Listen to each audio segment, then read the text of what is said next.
Hello, everybody, and welcome back to the Her Story Online Summit. I don't believe that today is day 10. We've been going for 10 straight days with some of the most incredible women on the planet. So, welcome, welcome, welcome to the Her Story Online Summit 2025, a platform that brings you the extraordinary tales of everyday women who are changing the world. I'm your host, Gertrude Mache, the founder and global curator of the Her Story Circle movement. And I'm really honored to be with you today, all the way from Melbourne, Australia. To begin with, I would like to acknowledge the traditional custodians of the land on which we meet today. I'd like to pay my respects to their elders, past, present, and emerging, and to all Tory Island Nations people and First Nations people who are joining us from around the world. Over the next few days, we will dive into the lives, challenges, and triumphs of women from all corners of the world. These are stories of courage, resilience, creativity, leadership, stories that remind us that when women rise, communities and nations rise with them. This summit is more than just a series of talks. It's a global circle, a space for inspiration, connection, and transformation. Together, we will share knowledge, ignite conversations, and plant seeds of change. So, I invite you to go and grab a cup of coffee, settle in, and open your heart and allow yourself to be inspired by the incredible journeys that we will hear. This is her story because every woman's voice matters, and every story has got the power to change the world. So, my first guest is an amazing woman who is coming to us all the way from the United States. Sherry is a best selling author, a TEDx speaker who is aspiring to get on TED very soon. She is the founder of Sherry's Choice, a nonprofit that empowers women with infertility education and support. After a 30-year career in tech marketing, her IVF journey and the loss of her son and becoming a single mom by choice inspired her to help other women navigate motherhood on their own terms. She wrote a book called Smashing the Glass Slipper, and it redefines what it means to be empowered, encouraging women to embrace agency, fertility, literacy, and unconventional paths to motherhood. So, Sherry, welcome, welcome, welcome to our stage. It's an absolute honor to have you here.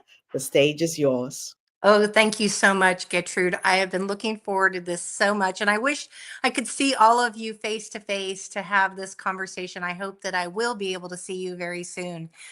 I wanted to talk to you today about something that's incredibly close to my heart, and it's really the journey of motherhood. You know, we tell girls that they can be anything, but the truth is, we tell them they can be anything except mothers on their own terms.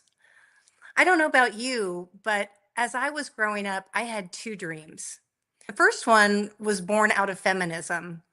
You know, thank goodness for the women, the courageous women who came before us. I had no limits to what I could become. And I was so driven to be a success. I could be a CEO, I could be a doctor, a lawyer, a business owner. To me, my future was unlimited. And I was going to grab that brass ring. You know, when other little girls were playing with baby dolls, I have to admit, I was playing banker. So I had a big vision for my future. The second dream came from fairy tales, and I bet you know the story. Fall in love, get married, have babies, and live happily ever after. That's what we're told. And I believe that too. And I thought both were possible, provided I followed a very specific formula: education first, then your career, and then you'll meet someone and have children and you'll live happily ever after. That was the order that I thought. But my story didn't follow a traditional fairy tale. And I learned the hard way that real female empowerment means that we have to take ownership of our fertility and our journey to motherhood just the way that we do for our careers. We have to plan it in order to really have everything that we want in life. So let me tell you a little bit about how I got here. Believing in that feminist dream, I sprinted up the corporate ladder in my 20s and 30s. I had promotions, exotic travel, the corner office, and a six-figure income. By all definitions, I was living the feminist anthem, I am woman, hear me roar. But on the romantic front, things didn't go quite so smoothly. I kissed a lot of frogs and no prince appeared. But I told myself what so many ambitious women do: it's okay. I've got time. Medical science will have my back when I'm ready, I think. So by my mid 30s, my biological clock was ticking so loudly it was giving me a migraine. And by the age of 36, I chose to marry someone who looked good on paper. Not quite Prince Charming. Let's call him Prince Convenient. Kind of pretty, a little bit shy on substance. But in any case, I had the husband. Now bring on the babies. But at 37, no babies. At 38, still no babies. At 39, the stress was mounting and the cracks in my marriage began to show. And at 40, I sought help from a top fertility specialist. And he showed me a chart that shook me to my very core. You see, I learned that a woman's fertility starts to decline at the age of 30. And it doesn't follow some slow, gentle, meandering slope. It falls off a freaking cliff with each passing year. And so by the age of 40, my chance of having a healthy, natural pregnancy hovered right around 10%. And after 40, you don't want to know. And here's the kicker: I felt young and I looked young, but apparently nobody had taken a good look at my eggs. They weren't doing so well. I envisioned three sad little old lady eggs huddled in some corner of my ovaries. It wasn't a pretty picture.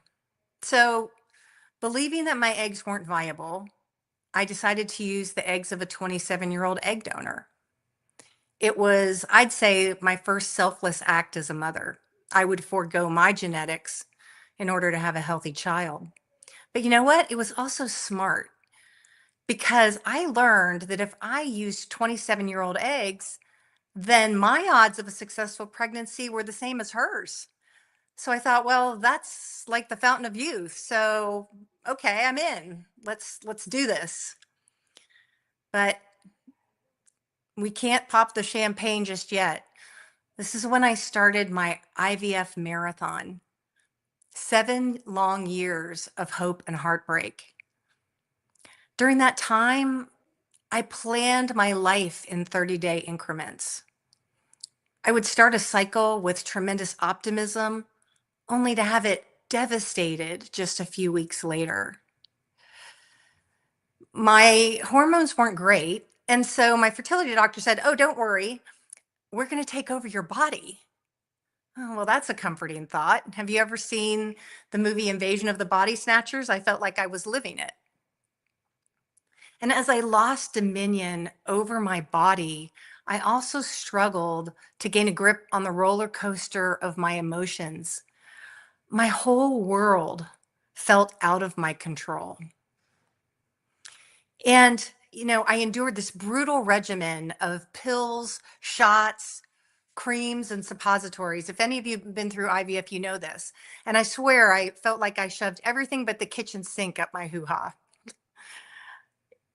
And while I was going through all of that, my partner, he really had no idea what I was going through and no ability to support me. So by our fifth fertility treatment, my marriage was done.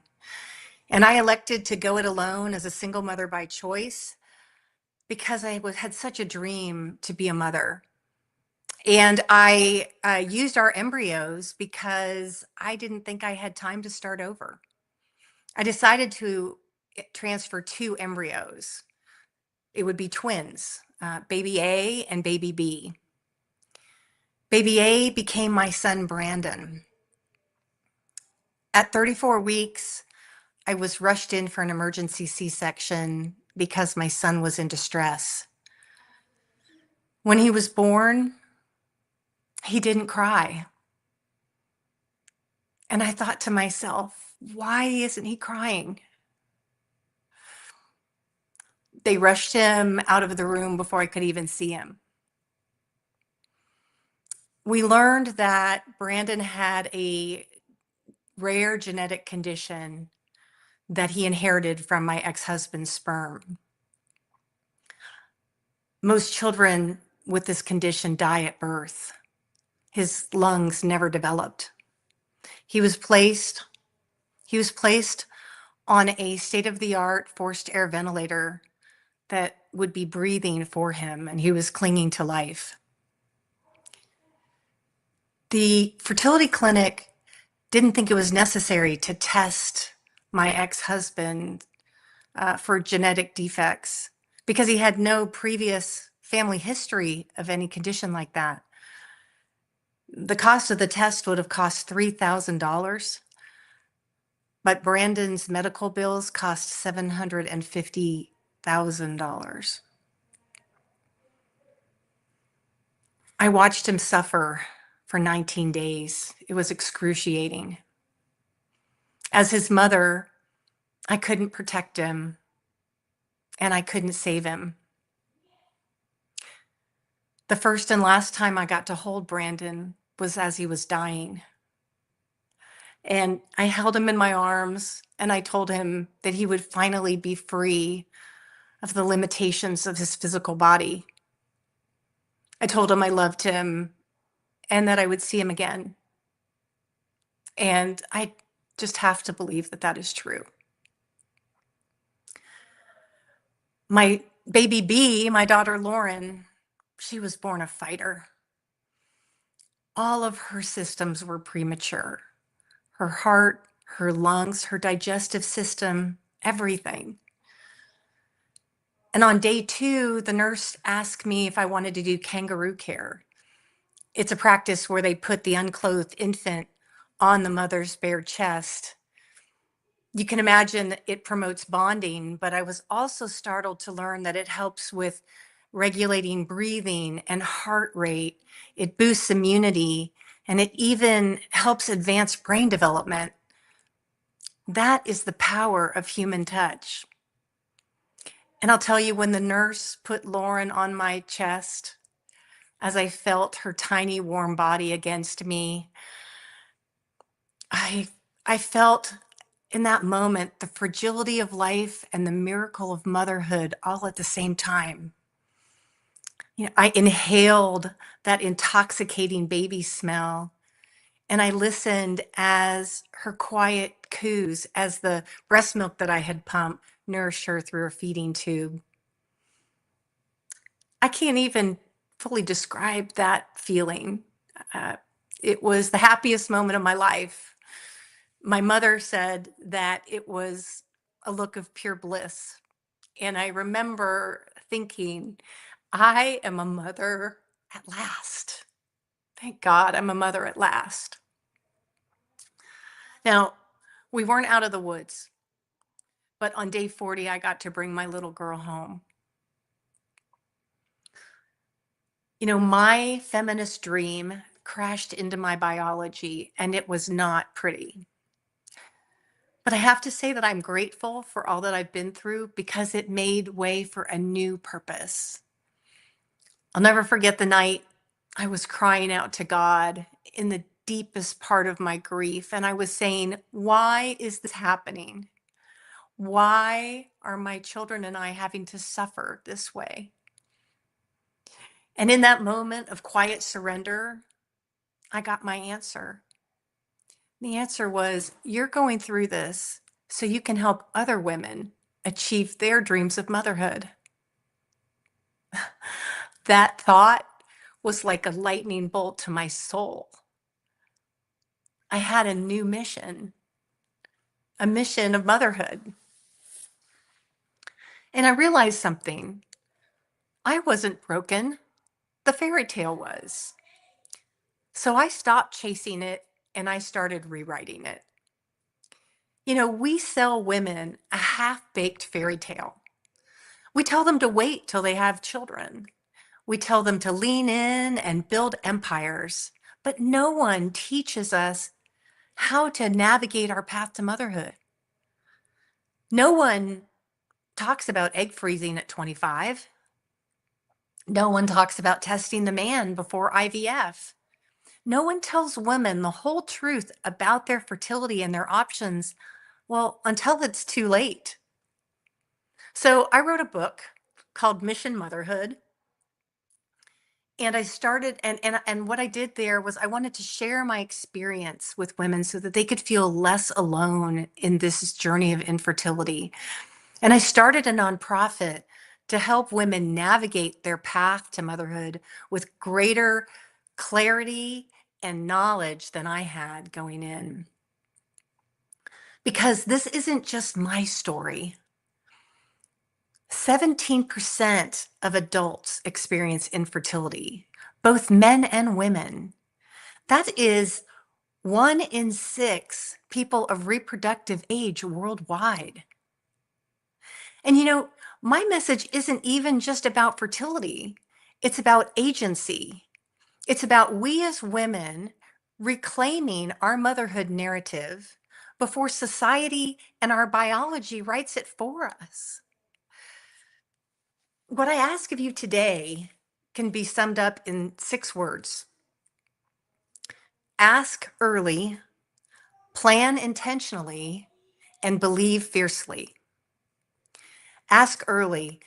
I was shocked to learn that 70% of women never speak to their doctors about fertility. Ask about your options in your 20s. Get a fertility assessment. Consider freezing of eggs and understand your fertility timelines. And second, plan intentionally.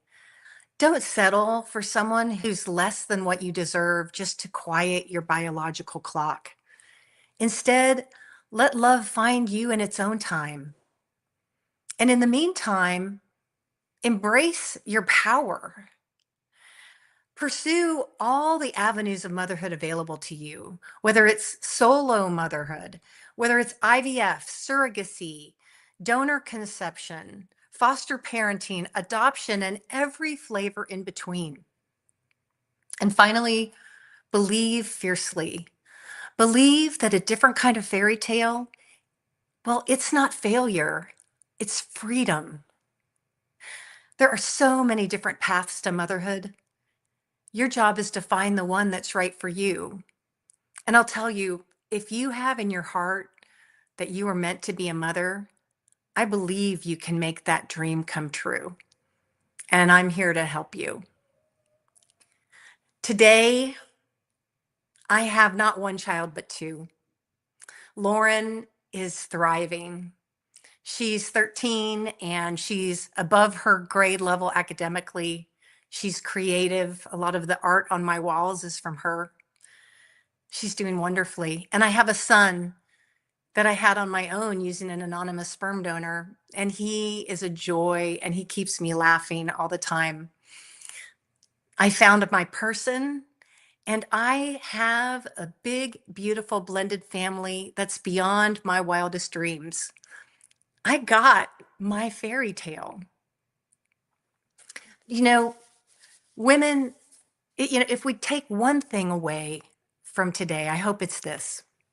If the glass slipper doesn't fit, then smash it. Cast aside the one size fits all fairy tale and create a family on your own terms. You know, we as women, we don't need glass slippers. We need blueprints and we need support to create the amazing careers and the beautiful families that we dream about. Because when women are equipped with truth and choice, we don't just shatter limiting fairy tales. We become the architects of our own happily ever afters. Thank you so much.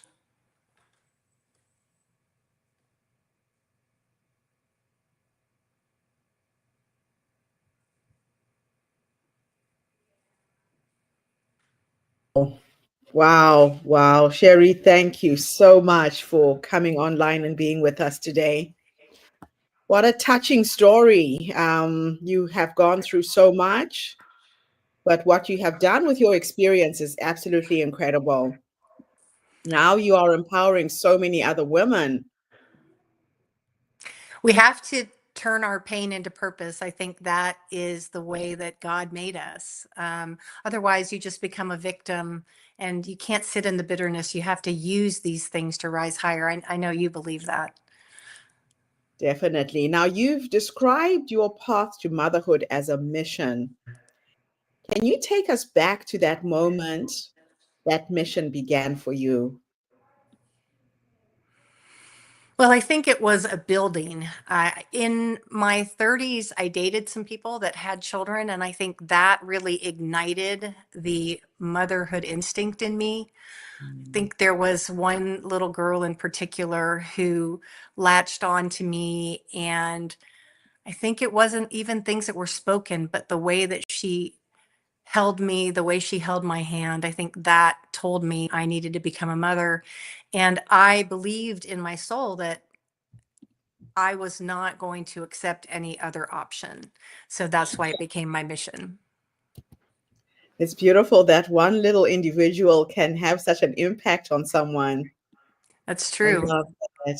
It's true. Now, how did your career in tech prepare or not prepare you for the emotional and physical demands of IVF? That's a great question because for so long I thought that my career and becoming a mother were completely separate. But that is Mm, so not true. My mhm, journey of motherhood required the same skills that made me successful in my career: creativity, tenacity, mm. seeking collaboration and help from other people, believing in my vision. All of those things that ladies, you as career women have, are many of the traits that you need to be a great mother. It's amazing. And after you made this decision, what was it like making a decision to be a single mom by choice? It was not my preferred path, I have to Mm, say. I mean, we all want the fairy tale where we have this wonderful partnership and relationship, and then we bring a child into the world out of that love. But that wasn't my story. And so I really had to confront, was I willing to forego being a mother just because I was so committed to that story? And my mm. answer was no. I wanted to become a mother regardless. And so I had to follow the path that was presented in front of me. But I'll tell you that being a single mother by choice has been so glorious for me. I have given my children all the love and focus that sometimes is actually really difficult to do when you're in a marriage. And so, frankly, I think they kind of liked it. They had mom to themselves They all had you to along, themselves. I love a long it. time. In fact, when I brought in the family, they were like, I don't know. It was good. It was good in certain ways, but they loved having my sole focus for many, many, many years. I love it. Now, they say that the most difficult thing in life is burying your own child. The loss of your son, Brandon, is such a powerful part of your story. How did you find the strength to keep going? Yeah, it is, I think, the hardest thing. Mm, He's he's behind me in this moon. That's my son. Um, I carried on. I think at that time I buried it because I was so committed. I had my daughter to try to get through the NICU. Um, and later went on to have my son. Actually, it was during COVID that I had to confront all of that. And Mhm. I ended up going to a grief counselor because when we came into COVID, I was having anxiety attacks because I was so afraid I was going to lose other members of my family. And I realized that I had a lot of buried trauma. And I think those who go through IVF and or miscarriage and lose children, Mhm. we have buried trauma. And so I went into EMDR therapy, which is really for post-traumatic stress. And that Right. is what healed me. Mm. So, the thing is, this pain, it doesn't just go away and it can easily be triggered if you don't deal with it. So I decided I needed to deal with it in order to be the mother that my children deserved. So you had to go to quite extensive therapy to get to the other side of that. I did, but I couldn't be here and talking about it if I hadn't, honestly. Yeah. Yeah. Now you say that I'm not broken, but the fairy tale is. What does that mean in the context of your life and your work and women worldwide? Well, when we have infertility, we as women blame ourselves, don't we? I mean, because this hits at the very core of how we define ourselves as women, this ability to Mhm. conceive and carry and Yes. deliver a child into the world. And so when I struggled in that way, and also before we knew what the source was of the genetic condition, I truly felt that a lot of this was my fault. I felt a lot of shame. Mm. And also, a lot of that was put on me by other people, even some people in my family, to say, because of your choices of pursuing a career, maybe you don't deserve to be a mother.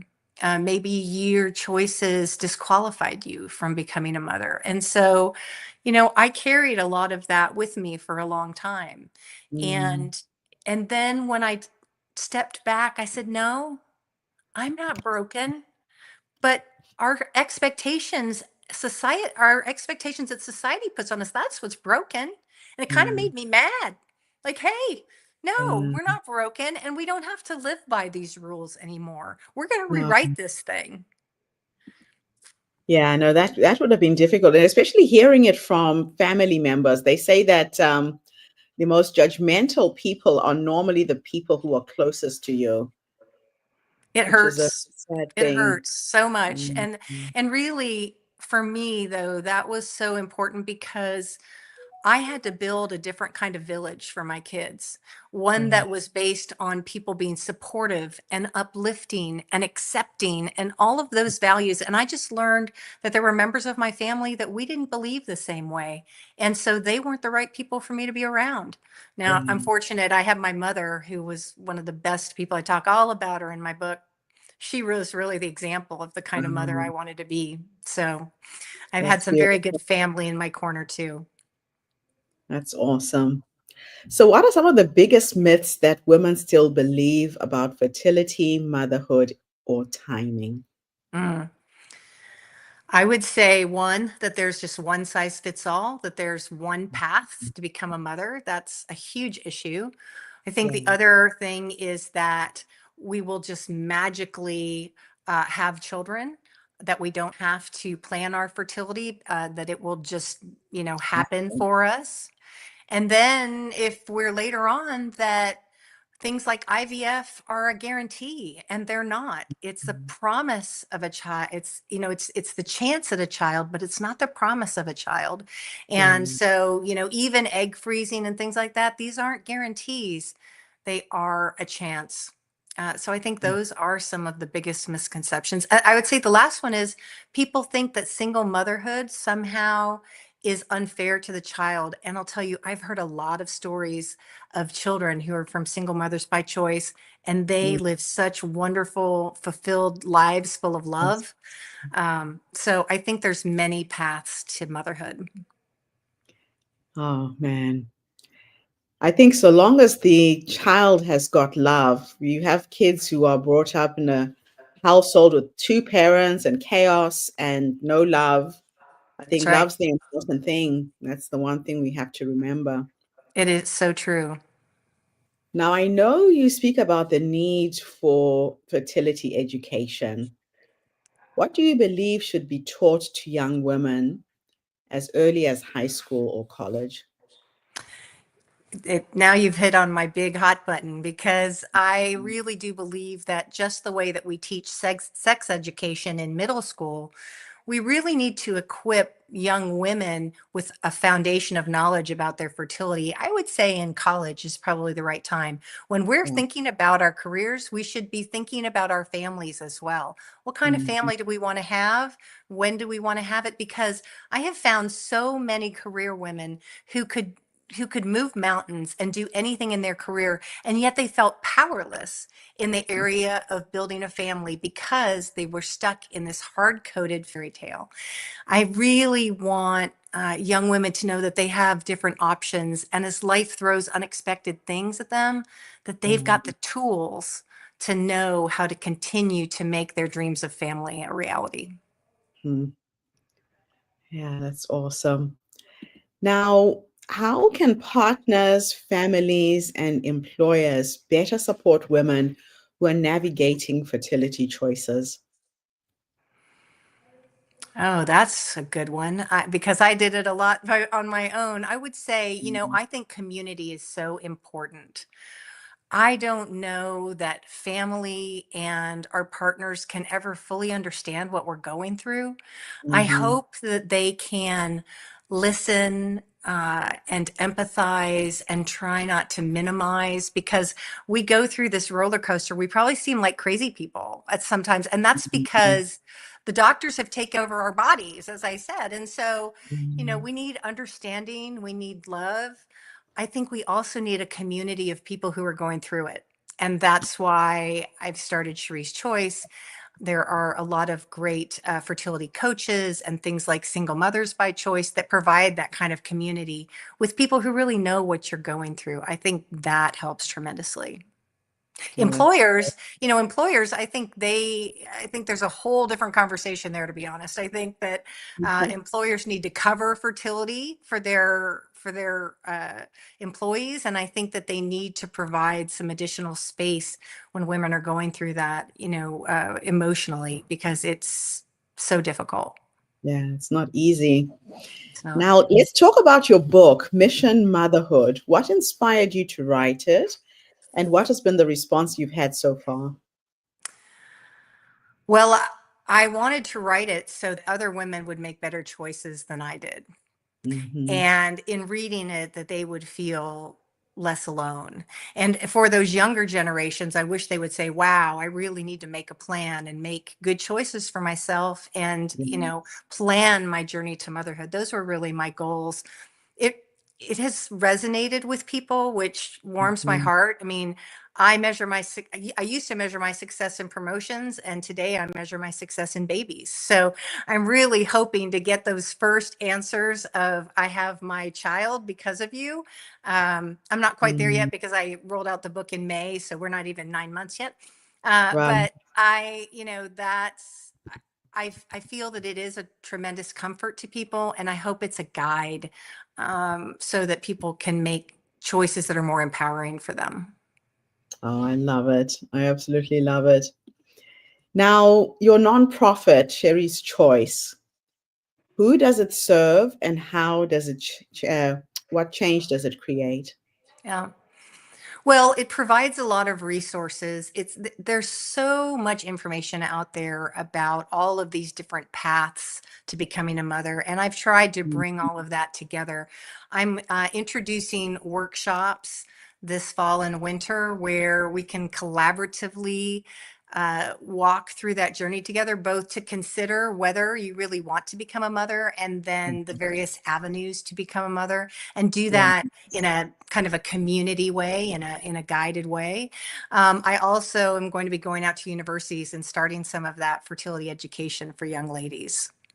Oh, I love it. Yeah, and just having that support and knowing you've got a base somewhere where people get what you're going through and they're there to guide and support you. So, how do you see your message shifting the cultural narrative around motherhood and success? Well, I think we really need to expand our view of family. I think we have been wired around this idea that family is about genetic connection. And Mm, really, I think that is the least important ingredient, as we've talked about. I am not biologically related genetically to either of my children. I actually am the biological mother because I carried them both, and they mm, got a lot of things from me as they were growing inside of me. But really, that's not what family is about. It's about mm. love and commitment and acceptance and putting in the time, investing the time uh, Yes. to help them become who they need to be. And so our society has a long way to go in terms of making space for different kinds of families. And so I hope that this continues that conversation. Oh, that's awesome. So, if you could change one thing about how society views motherhood, what would that be and why? Well, I think I think it would just be that there are all different kinds of paths and we can be open to that, and there's nothing wrong in my opinion, and I hope society would start to embrace this. There's nothing wrong with a woman choosing to start her family if Prince Charming is running late. I would rather you do that than Yeah. settle and get married. And we have a divorce epidemic in our world right now. And what if Mhm. we waited for love to find us at our own time? If we didn't get married, we waited for the right person, and we had our children, and when we needed to have them. That would be a real game changer to me. I think that could be a real benefit to society. I love it. Last thing, if you could go back and have a conversation with the younger you, that young woman who had a desire to be a mother, found herself stuck and going through all of this stress, what three nuggets of wisdom would you give her, just in case there's a woman who's listening to you right now, is going through exactly the same thing? What would you have wanted somebody to have said to you at that time? Yeah. I think I would have liked to take her by the hand and say, you don't want to miss this. You don't want to miss motherhood. It is the most amazing thing, that actually the key to happiness is giving to others and not being as focused on ourselves. And Mm, so you need to plan, and let me take you by the hand, and let's make a plan for you. Let's make sure that you're able to embrace this experience and be the mother you've always wanted to be. I think that's oh, what I tell love her. it. Absolutely beautiful. Sherry, thank you so much for coming online and sharing your story with us. And good luck with the nonprofit. You are doing work that is needed right now, empowering women with a space where they can get that support and the love as they navigate their journey through motherhood. So thank you for your work. Thank you. Thank you for having me.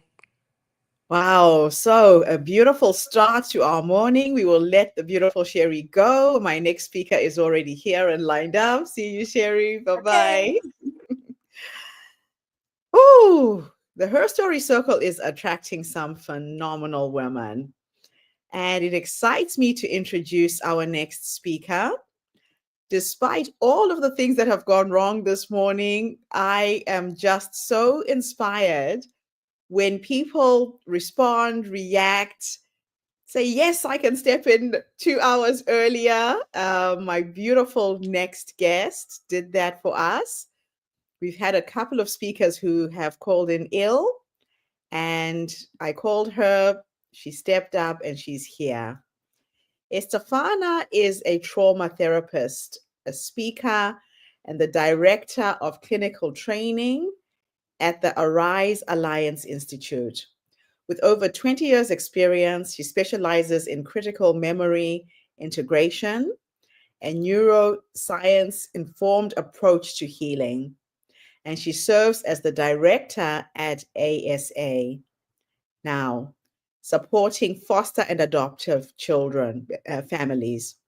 A first generation daughter of immigrants, she's passionate about trauma informed care, cultural awareness, and helping people reclaim resilience through embodied healing. So, welcome, welcome, welcome, my sister. Thank you so much for being here with us today. The Thank stage you. is the stage is yours. You can tell us your 15-minute presentation, and then I'll come in with questions. Well, I guess my story starts from some of the challenges from the moment I was born. I was born as a daughter of immigrants. My parents are Mexican American, and they fought to get to America. And despite all adversity, the poverty and limited education, mom has third grade education, dad had eighth grade education, they persisted. I grew up in an adobe house, so it was dirt floor, dirt walls, made, the adobes are made out of mud. And in America, I know that's not very common, but this was, quite a long time ago. And it really shaped how I understood life and appreciated, I think, things. We didn't have toys. We were so poor. We were on state aid, and I appreciate that. That was a possibility here because despite all that, we were wealthier than the way my parents grew up, especially my father. So, the toys for me were sticks. It was playing with ants. It was rocks. I think that led to me being very creative later on in life. But with them, they did bring a lot of trauma, particularly my mom. She had a very rough childhood. She was adopted, and there was a lot of generational trauma that was handed down. And so life was rough growing up, a lot of abuse, a lot of verbal abuse and physical abuse. And on top of that, I grew up in a cult, so they were very religious. And so there was a lot of oppression where I was not allowed to wear pants or cut my hair or wear makeup or do anything that would make me feel normal, essentially, in this society. And that's how I grew up. So I clearly am not wired that way. So it was a lot of getting in trouble, a lot of whoopings, a lot of, threats to burn in hell for eternity because of my sins, because I just would not fit the mold of that subservient woman that was quiet and meant to be led by a man. And so as I started getting older, I noticed if this was the truth, because I was always told this is the truth and this is what you need to do and this is who you need to be, it didn't start match. I started noticing things that didn't match. What people were saying is not what was happening. They spoke of joy, and yet all I saw was depression and oppression in the church and a lot of desperation and the division with others versus us. And it made me question more about the world, wanting to understand the world better. So there was a lot of situations that occurred that really led me to questioning, but I was not able, while living at home, to rebel because it was just not accepted. So I know that fight started from somewhere deep within me. And by the time I was 19, I finally left the home. First time I wore pants, first time I cut my hair, and it just felt so good, felt so freeing. But unfortunately, I was rebelling against the system, and rebelling oftentimes takes you to the other extreme.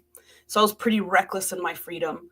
And it took a while for me to realize that there needed to be some kind of constraint, some kind of guide, but I couldn't return back to how I was raised. So I didn't know where to look.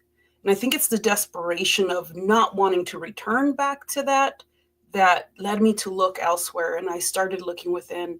And that's where I found that when you tune into yourself, you discover a truth that's not needed to be illustrated or told to you by anything outside of you. If you really tune in, you know what you feel is right, what you feel is wrong, not because it's illegal, not because it's against the rules or because your parents taught you that way, rather because it feels a disconnect somewhere from somewhere deep within you.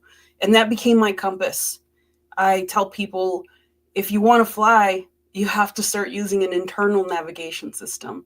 You can't use the paths that have been laid before you as you would when you're doing ground travel. So with that internal compass, that internal navigation system, it was terrifying. It was a terrifying leap, and it does not come without a price to pay. So when I left everything that I knew. I left all, our church community, everybody that I knew. My parents were very disappointed, particularly my dad. He didn't speak to me for over 6 months. I thought I had lost everything, but I was willing to sacrifice because I was that desperate for freedom. And yet, that was the space from which I started growing my authentic self. So, through the rebellion, I call that a breakdown. There has to be a breakdown in order for there to be a breakthrough.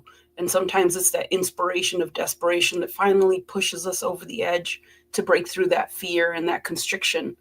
And so, through different opportunities that were laid before me, I ended up in behavioral health. I ended up working at an organization where I started seeing some of the struggles that humans go through, not just mine. I became really just curious about mental health, about struggles, about addictions, about, behaviors. I worked with kids that had committed crime.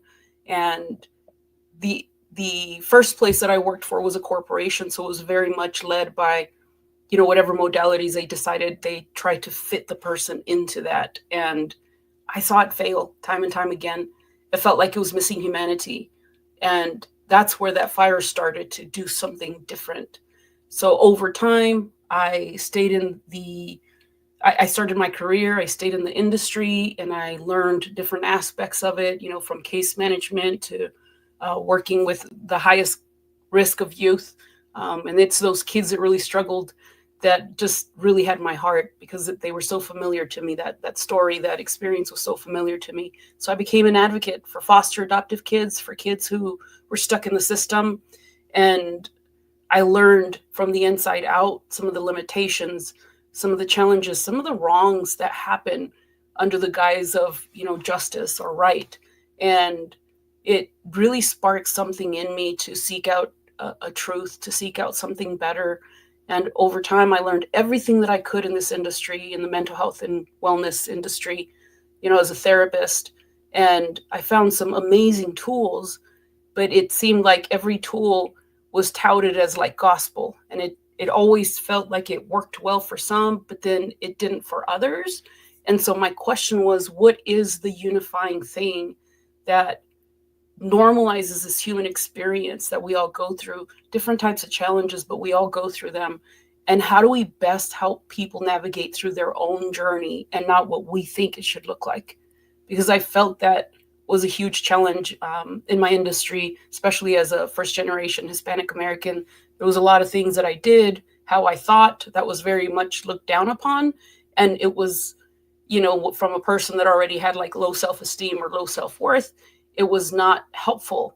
It actually caused more damage than help. And so I didn't want to do that to other people.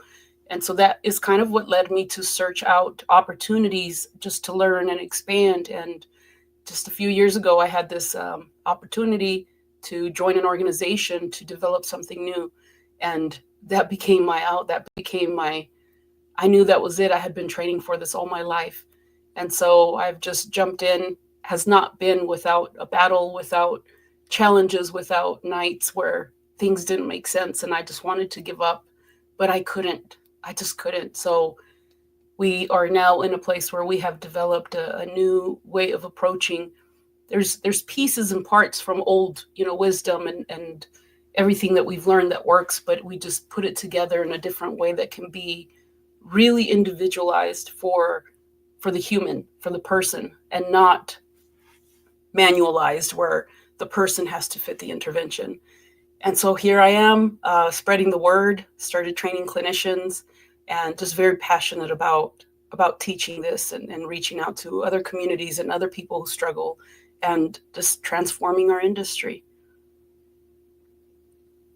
Wow, what a story and a journey you've been on. It's really amazing how people use their formative lives to build their careers.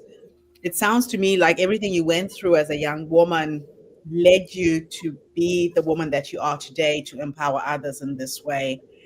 Now, let's go back to your life. It does sound very, very traumatic. What did you do to heal yourself as you started learning the different ways to empower people who experience trauma? There was a time that I had tried to go to a therapist, and he actually told me, "You're too much. Like, I'm not qualified to help you. You're in the depths of it." And I was working with, residential with really difficult cases too. And that further just felt like I can't fit what they think healing should look like. I have to find my own way. And that is the thing. We're all custom made. None of us are rubber stamps of another. Even if you're born in the same family, same situation, one of you had parents that were first time parents, and maybe the second born was born to parents who already had another kid. Every situation is different. Every personality is different. And so it really highlighted the fact that healing is an individual journey, and it's individual. It's more of acceptance. I wouldn't call it healing. There was things that maybe, let's say, one of my adaptive responses was anger. And I'm grateful for that because it was very protective. I decided to fight. I became a fighter. The problem is you get older, you can't do that. You try to deal with things that way at work, and HR gets called, and there's laws against, certain ways that you can deal with conflict. And I realized it's not that I'm broken. I needed to understand these gifts that I was given and know how to use them and when to use them. So that same anger that I had that was protective, I now use as transformative. I use it as like fuel to push me through some of those challenges when I'm fighting for the rights or to correct something or to speak up. And I've learned how to alchemize it, if you will. And I think that is the process, is alchemizing. It's transforming. It's not fighting, because it's all part of our story. It's part of our journey, rather learning how to use it for what we were made for. That's the beauty of everybody has these strengths. Yeah. And rather than pathologizing them, understanding them, being curious about them, and then choosing how to use that, expanding upon them. So how did your experience teaching in Japan shape your perspective on relational and culturally informed care? Oh, that was probably the best training, because when I went there, I didn't know the language. I didn't know how to read. So imagine being dropped off into a place where you can't understand how to read. You don't know how to speak. I was with my husband at the time. He was my fiance, but I couldn't even be mad at him and pick petty fights the way like people do in their first year of marriage, because I had nobody to talk to. It was like 3 a.m. in America. So I had to kind of get over myself. And the beautiful thing about that is it stripped down all of my surface identity and forced me to truly connect to my humanity. So humans might not learn your language, they might not know your culture, but they feel your heart. And that's what I learned to speak with, was connect with my heart, connect with my intention, my spirit, my soul, my energy.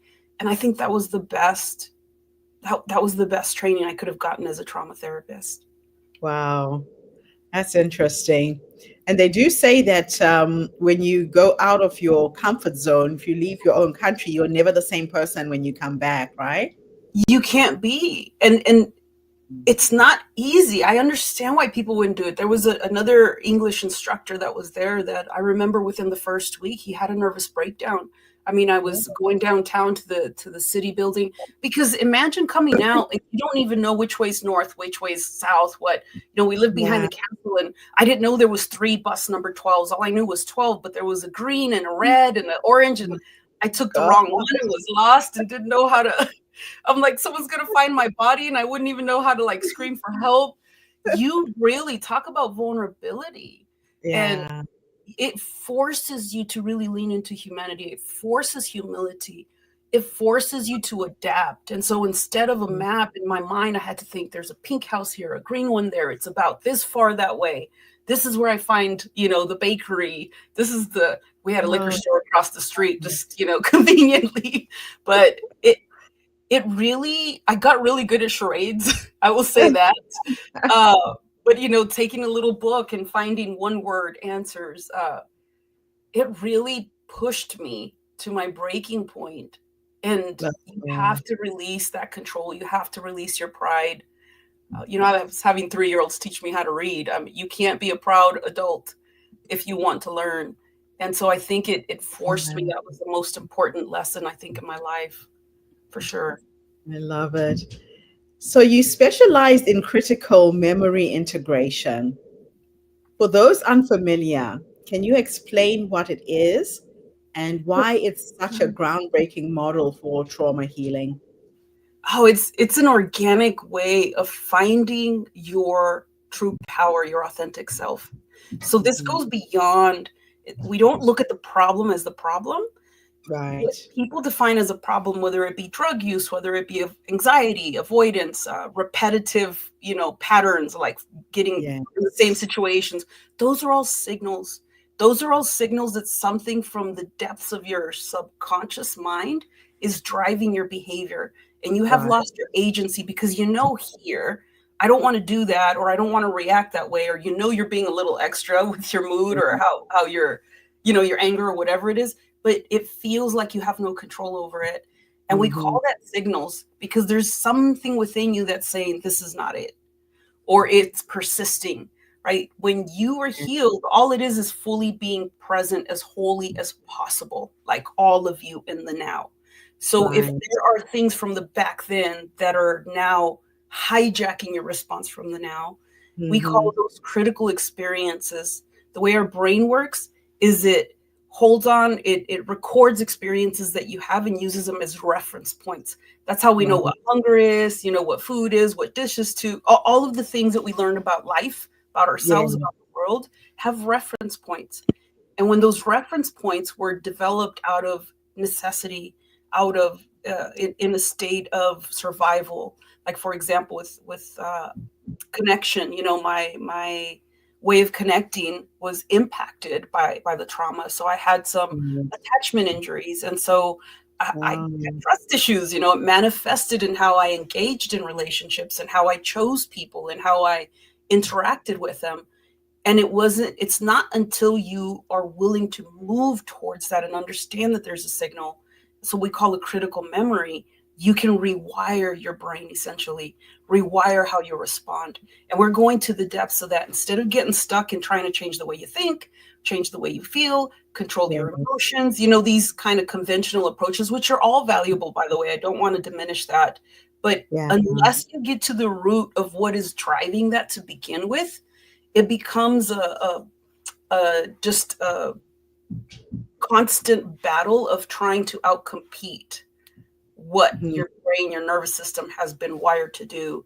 And you can't outcompete your nervous system. You have to retrain it.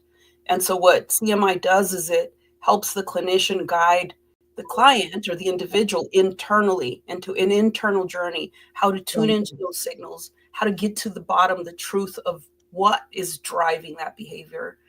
And it has been absolutely transformational in the way that it's almost like a shortcut, because Okay. people don't have to tell me stuff. Like if you were to tell me I struggle with something, I don't need to know what the something is. What I need Yeah. to know is that it's a struggle because there's something within you that's hijacking your response, that is Right. hindering your vision, your clarity. And that's all that I need to know. So with that alone, I can guide you through that journey internally to tap into where the answers are, which is within you. And Yeah. once we do that a few times, now you don't need me. Now you know how to do it yourself. Yourself. Yeah.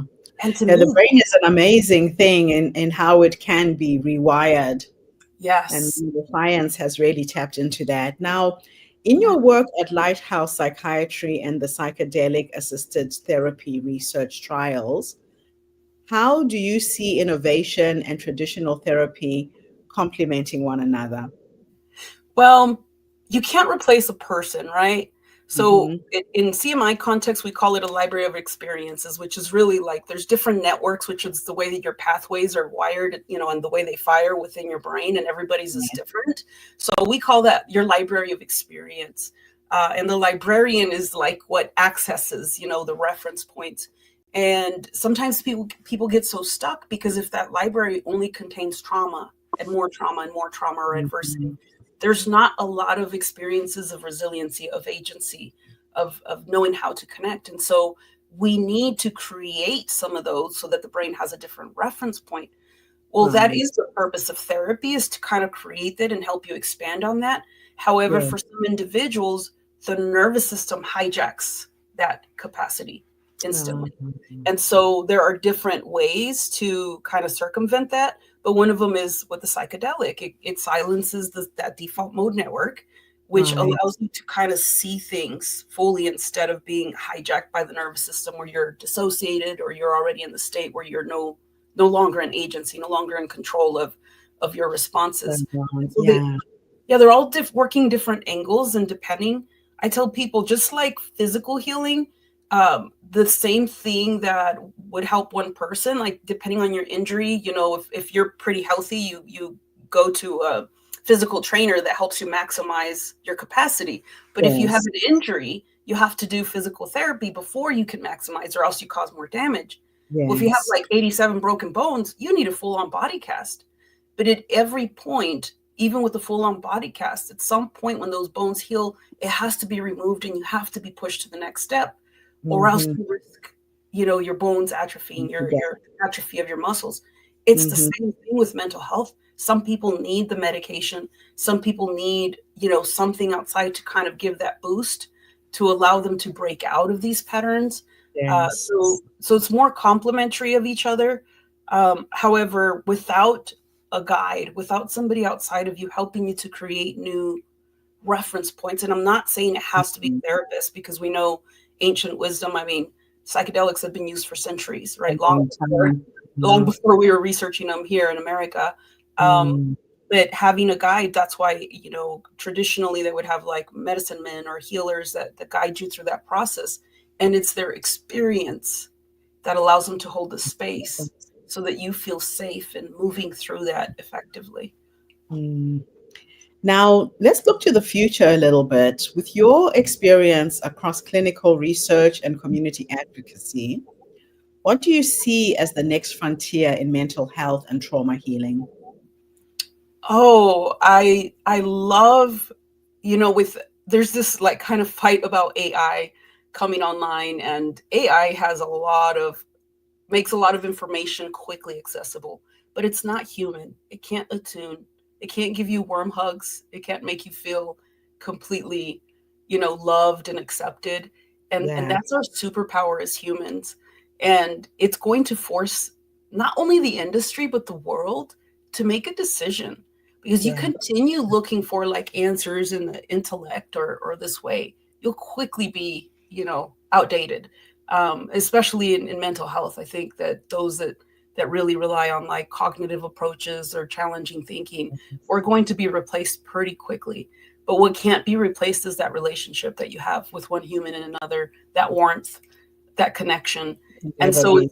yeah, so there's so many fact. It's not just like us, and that's what we meant with CMI too, is to try to help you go within, but it's waking people up. And I see so many other approaches that are using the embodied healing, Mhm. integrative approach. I've spoken to doctors, psychiatrists that used to be known as like pill pushers, away from our industry. Now there's so many that are like also fighting the system, and it just excites me because it's Yeah. not one of us, it's not two of us, it's a whole community that's coming together. And where About there's numbers, there's change. strength. Yeah. Wow.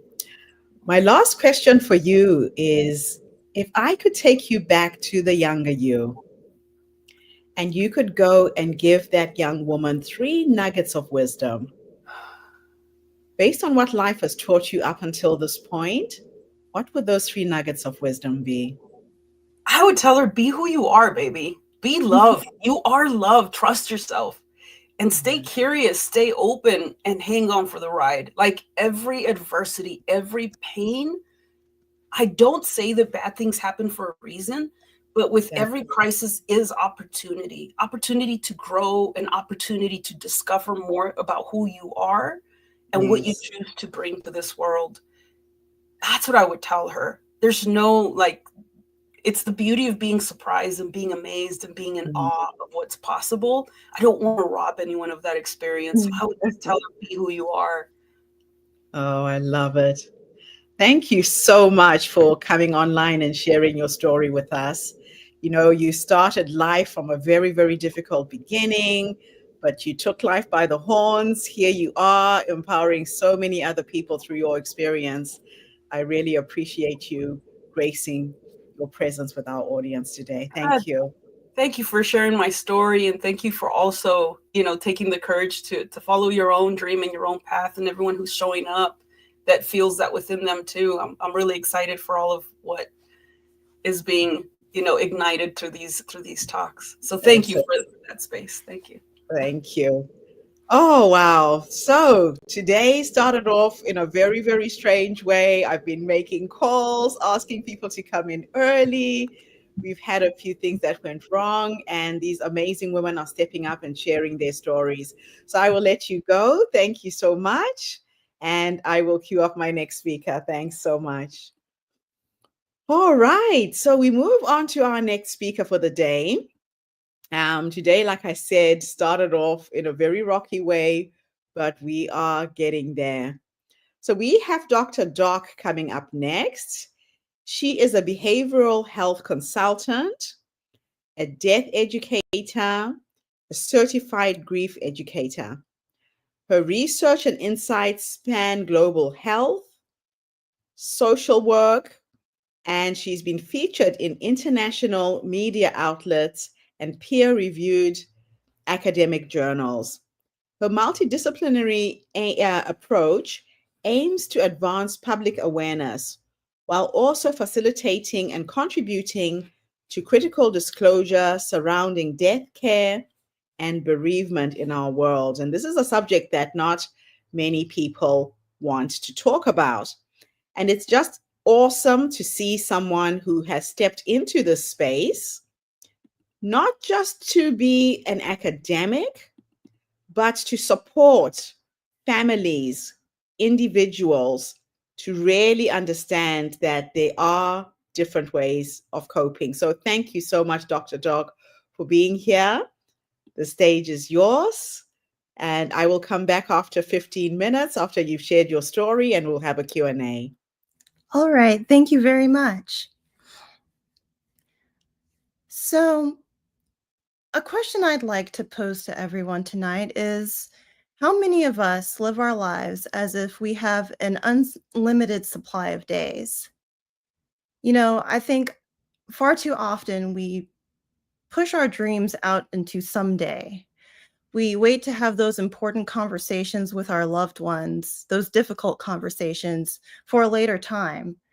And we spend too much time pushing away our gratitude to another time when things calm down and it's more convenient. Now, no one really wants to talk about death. We live in a world that often avoids talking about it because it's an uncomfortable reality. It's the great unspoken reality, the elephant in the room that we don't want to deal with until it's too late. But what if I told you that by avoiding this conversation, we're actually missing out on the most powerful catalyst for living a truly vibrant and intentional life? So today, if you would, I would like to explore a different perspective. The concept that by consciously acknowledging our mortality, it isn't morbid, but it's a motivator. In fact, sometimes the very thing that inspires the most profound personal growth and forces us to step outside of our comfort zone is death. It forces us to live with intention, and it allows us to define our legacy as something we leave behind, but not only as something that we leave behind, but as something that we are actively living out right now. So I got to this point from an experience that was very pivotal to me. Several years ago, a dear friend of mine died from cancer. And it was a completely unexpected diagnosis. She went to the hospital one day because she was feeling very unwell.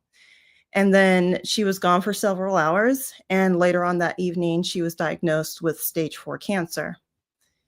And in those moments, life changed in a matter of hours. You can imagine that in the morning, the routine was normal, everyone was happy. And then by the evening, it had completely changed. The plans and hopes for the future were gone.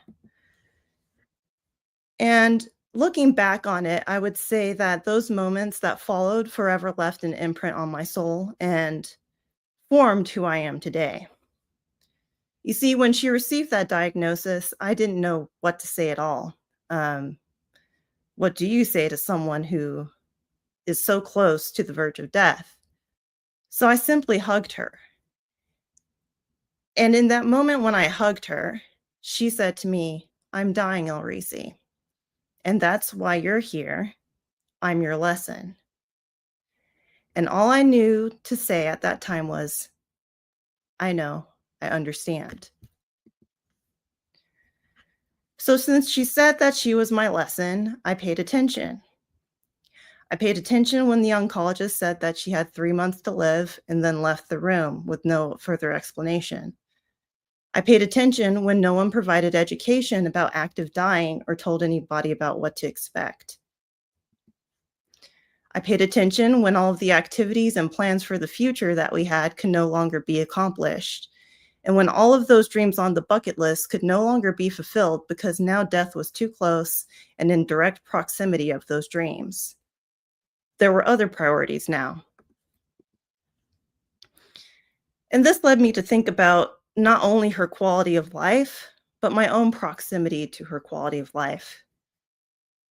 What could I do that would make her the most comfortable with the time she had left? What would make her the most happy? What would be her final memories of me before her transition? How could I make her feel that? How could I infuse those moments that she had, however many or however few they were, with love and warmth somehow? How could I ensure that as she transitioned away, she knew that she mattered and she was loved?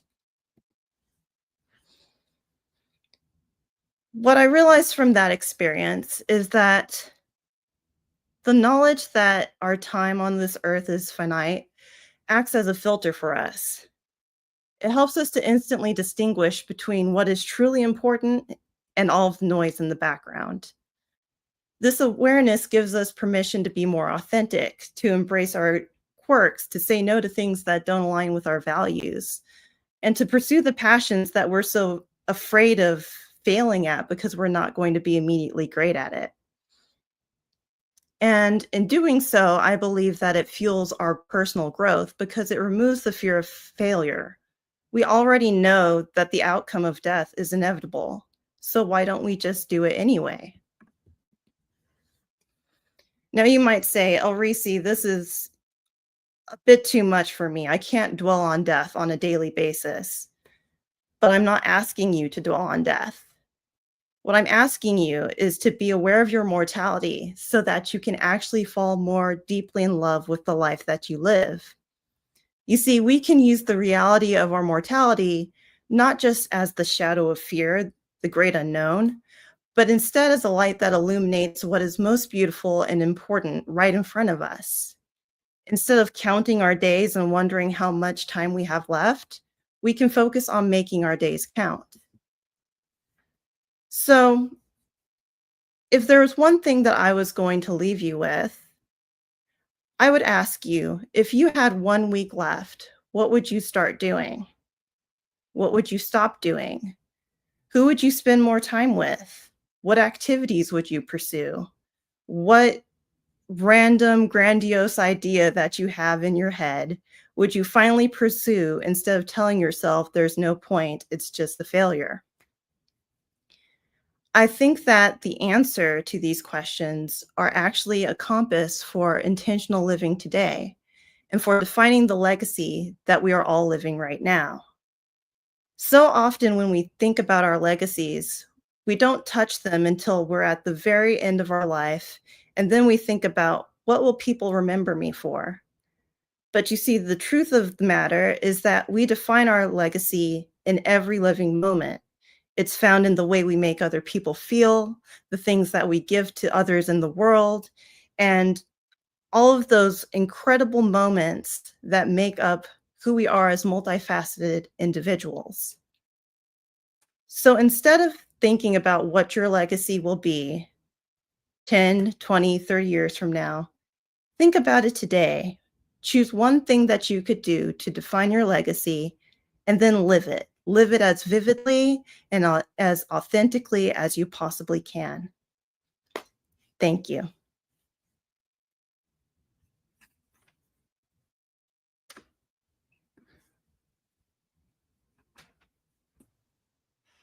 Wow. You have touched on something that we don't want to talk about. They say that the most inevitable thing in life is that we are born to die. And yet, most human beings live in the denial of that possibility. You unfortunately had to experience it, firsthand through the death of your friend. And that must have had a profound impact on your life and your journey. So now that you are empowering others with knowledge, with understanding what death is all about, how are you working with people? What is the first thing that you would help an individual with? And what is your vision and your mission with your work right now? So currently in my work with people, I provide not only one-on-one support, but also support for groups of individuals that are grieving. It varies depending on the type of loss that they've experienced. And, one thing that I always say in doing this work is that grief is not something that we can fix. The only way that I would be able to fix it would be if I could bring back who or what they've lost. So instead of trying to fix it, what we can do is we can have these important conversations that normalize that. We can look towards understanding the feelings that arise from that loss, and also understand that loss changes us. The person who we are before a loss is completely different than the person that we are after a loss. And so I help people to navigate that process and to not only understand who they are after a loss, but what that means to them and what they can do with it. I would say that my greatest mission in life, aside from educating people about death, dying, and bereavement, is to also remind them of the power of compassion and the power of connection. Because so much of leaning into this uncomfortable reality for people requires us to be able to relate to each other and to connect with each other. And there's comfort found in not only reaching out to your community and supporting others, but there's comfort found in being able to say, hey, I understand that you've gone through this loss, and I'm going to sit here with you. I'm not going to lecture you. I'm not going to give you platitudes or use euphemisms or anything along those lines. I'm just going to sit here with you in your discomfort, and we can cry together, and I'll just listen. Because ultimately, people crave connection, and they need someone to just listen to them. Yeah, a lot of times people don't know what to do when they're faced with these situations. It's people don't have the right words, but you're right. Just being present to that person suffering is probably all that is needed. You don't have to figure things out, just being there. Now, what was the pivotal point or pivotal moment that made you realize that our systems are failing those who are grieving or dying? So I think it was definitely central to that moment with my friend. When the oncologist told her that she had cancer and she had 3 months to live, and then he left the room, I thought to myself, there has to be a better way to deliver that information. No questions were asked. There was no psychological or emotional or spiritual support provided. And I thought, well, number one, we certainly need to treat people as people. But then the other side of that is, in knowing my friend, I remember she said something to me after she was given that diagnosis. She said that she was going to miss me so much. And that realization, it kind of sparked something in me, because then I thought to myself, who provides the support and the comfort for those that are dying because they're experiencing their own type of grief. We are losing them, but they are losing everyone that they've known, everything. There's so many beautiful and wonderful aspects of life that they are losing as they go towards this transition into something else. And so that was another area where I realized there needs to be something that bridges that gap. We need to provide support not only for those who are grieving, but those who are dying. Now, so what are some of the biggest misconceptions that society holds about grief and the grieving process itself? I would say probably the most common is that, our society pushes a narrative that once you grieve, you get over it. So, and this is echoed in so many different areas of life, like when you've lost someone and you take bereavement leave, if your workplace has a bereavement leave policy, usually you only get 2 to 3 days away after you've experienced that loss. And you can only grieve for certain people to take that time away. And then secondary to that, even outside of the workplace, when someone experiences a loss, we sort of expect them to go through a grieving period. And then we say, okay, well, it's been 1 or 2 months. You're not over it yet? Or, oh, she hasn't gotten back to her regular routine, or she's not doing, X, Y, and Z. And so we've created this narrative around it. But the reality, I believe, is that we carry our grief with us throughout our life. We become accustomed to it. It doesn't completely go away because we don't stop loving that person that we've lost. But it's like carrying a very heavy stone.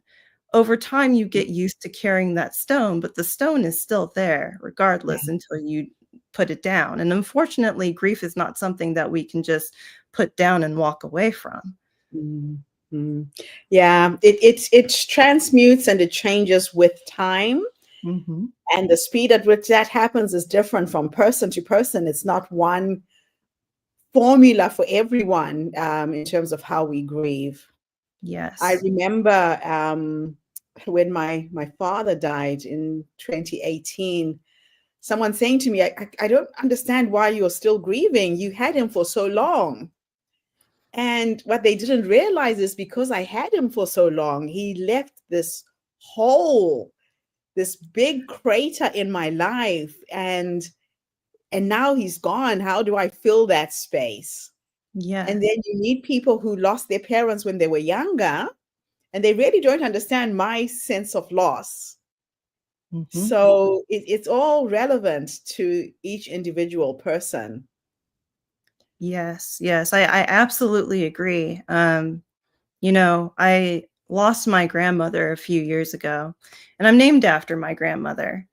And I think so often, people react, as you said, like, oh, you're not over this yet? I thought you had moved past it. And for me, I always think to myself, no, because I spent, at least half of my life, my years with my grandmother.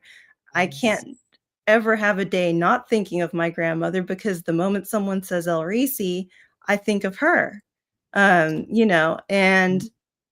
you carry that with you always. And there are days when you feel, you feel a bit more in tune and you feel comfortable and you go back to your routine. And then there's other days where your grief comes in waves and you find yourself crying over something that seems so small to someone else, but it reminds you of your person and who you've lost.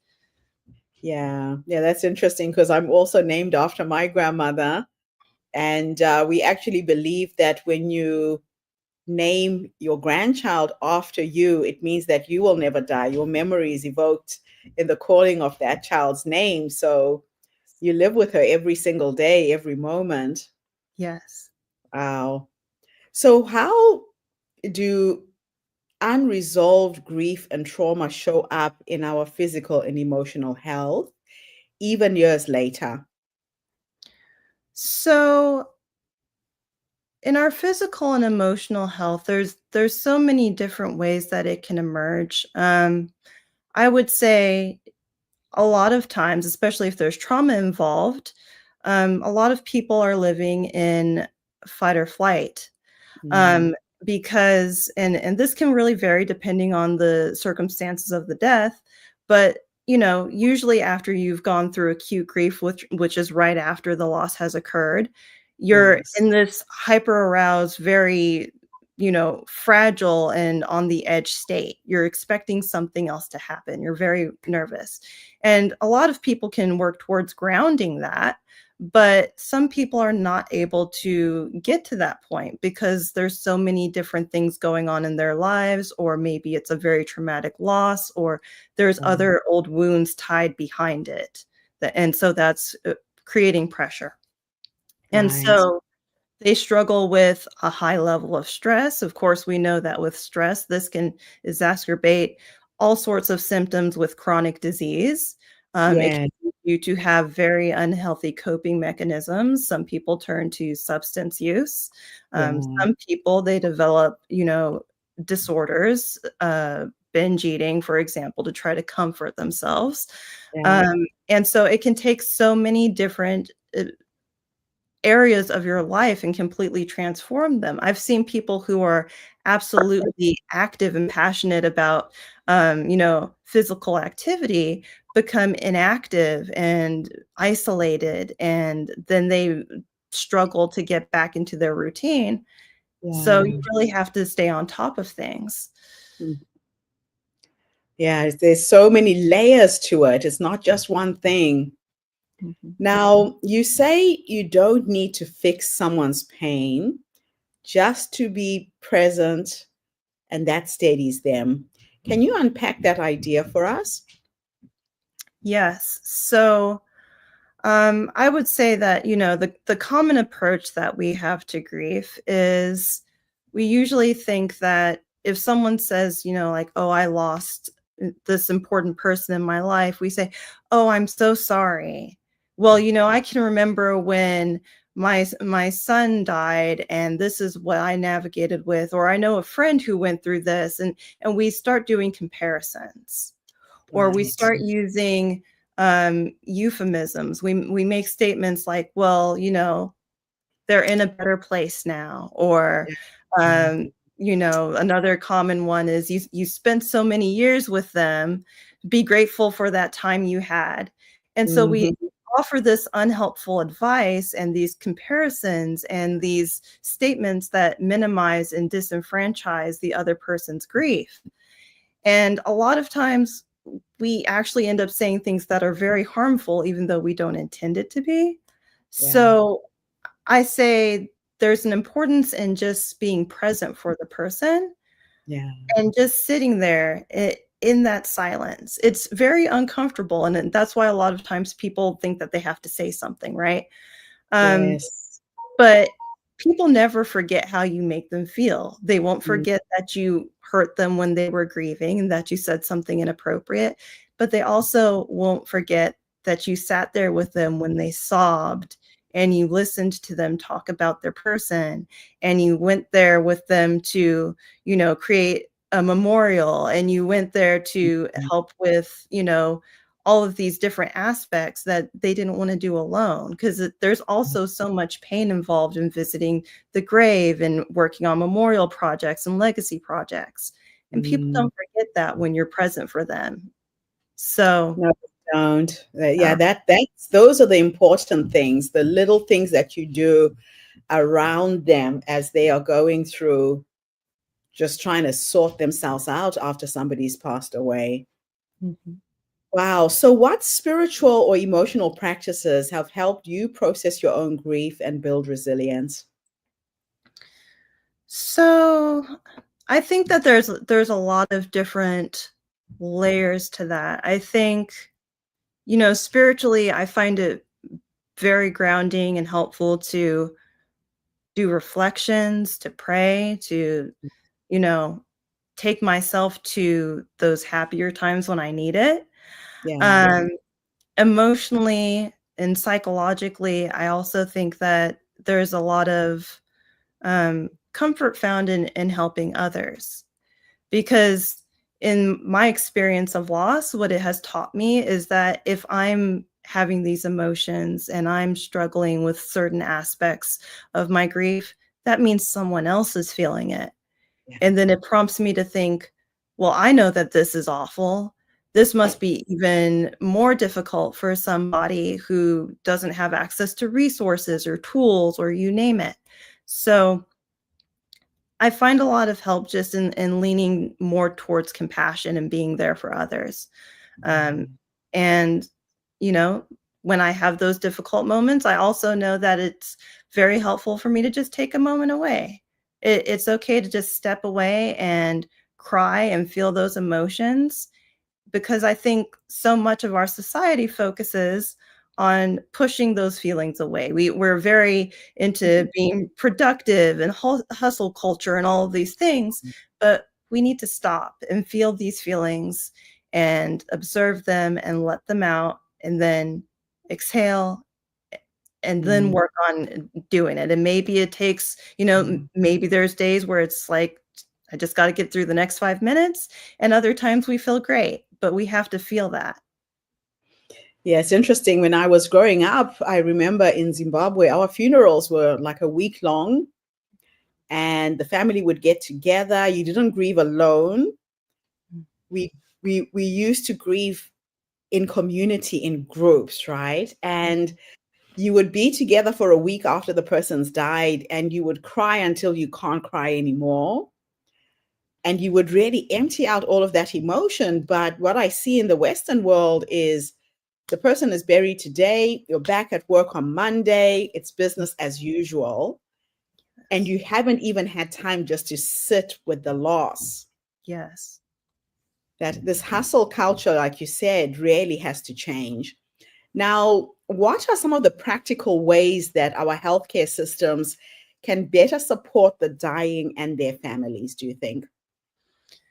So I would say that there's different aspects of this. So one of the things that I do is I have a thanatology program where I educate spiritual care practitioners, hospice chaplains, nurses, and I kind of help them navigate what to do in those end of life settings. And so I think that that's very helpful. But I think that we also need that directly in the hospitals.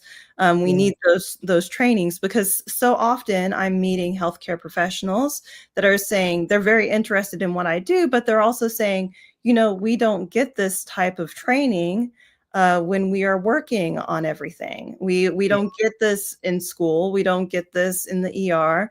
We get it here and there. And so I think we need to really implement more death education and grief education, not only into, graduate school and residencies, but also probably into other educational institutions. Yes. And so there's that educational aspect of it. But then I also think that we need to lean further into really building more on the relationships that doctors have with their patients. We need to lean into patient-centered care. That's a huge concept that I frequently talk about as a behavioral health consultant, and integrated care. And when you integrate providing mental health support and behavioral health support into these systems, patients are treated like full people versus numbers. We have more time to talk with them, to understand their concerns, and really lean into what they're saying their needs are versus guessing what their needs are. I love that. Yeah, people should not be treated as numbers. So what does culturally competent care play in end of life, cultural competency care play in end of life support and bereavement? So I think that this is particularly relevant, especially in the Western world, because a lot of times there's the tendency to really think about patients in the textbook sense, right? And so there's this tendency to think that everyone reacts the same way in terms of pain management. Sometimes the most common thing I see is that you'll hear people say, well, the patient wasn't moaning, or they didn't look like they were in discomfort, so their pain must be managed effectively. But if you come from a culture where you don't express your pain openly, or if perhaps you don't cry openly, depending on the culture, how is anyone going to really adequately base that off of how you look, right? Uh-huh. And especially if you don't want to admit that you're in pain, because sometimes you need to present this this element of being strong. You want to be the strong one in the room and show that you're the stable one in this stressful situation. But I also think that, you know, a lot of times it also is involved in how we interact with the families, because Yeah. in certain instances, if you are a care provider and you're speaking with families at the end of life, sometimes they don't want you to speak to certain members of the family. Sometimes instead of speaking directly with the patient, you need to speak to the eldest son or the husband, or, you know, so it really varies. And Mhm. even in terms of who is providing the care, there's instances where you might need a female provider versus a male provider, depending on who the patient is. So there's all of these elements of it, and we really need to not only understand culturally competent care, but intersectionality and how that influences care in the healthcare system. Yeah, that is so true. You don't think about these things, right? Right. Now, Right. if you could redesign the grief support system from scratch, Mhm. what would they look like? The first thing that I would do is I would ensure that people have access not only to mental health support, but to peer support. Because I Mhm. think that there's benefits on both sides. On one hand, sometimes you need the structured approach of a mental health professional, like a therapist or someone who is specifically trained in trauma-informed or grief-informed care. But on the Yeah. other hand, there is so much benefit that comes from peer support and interacting with people who have experienced the same loss that you have, because Yes. then you know that they really understand those challenges you're facing on a day-to-day basis, and you Mhm. can kind of share your ideas about, well, this is what has worked for me, is it similar for you? And Yeah. you get this partnership. Yes. um, I think that the other challenge we face is, you know, a lot of times when someone has died in the hospital,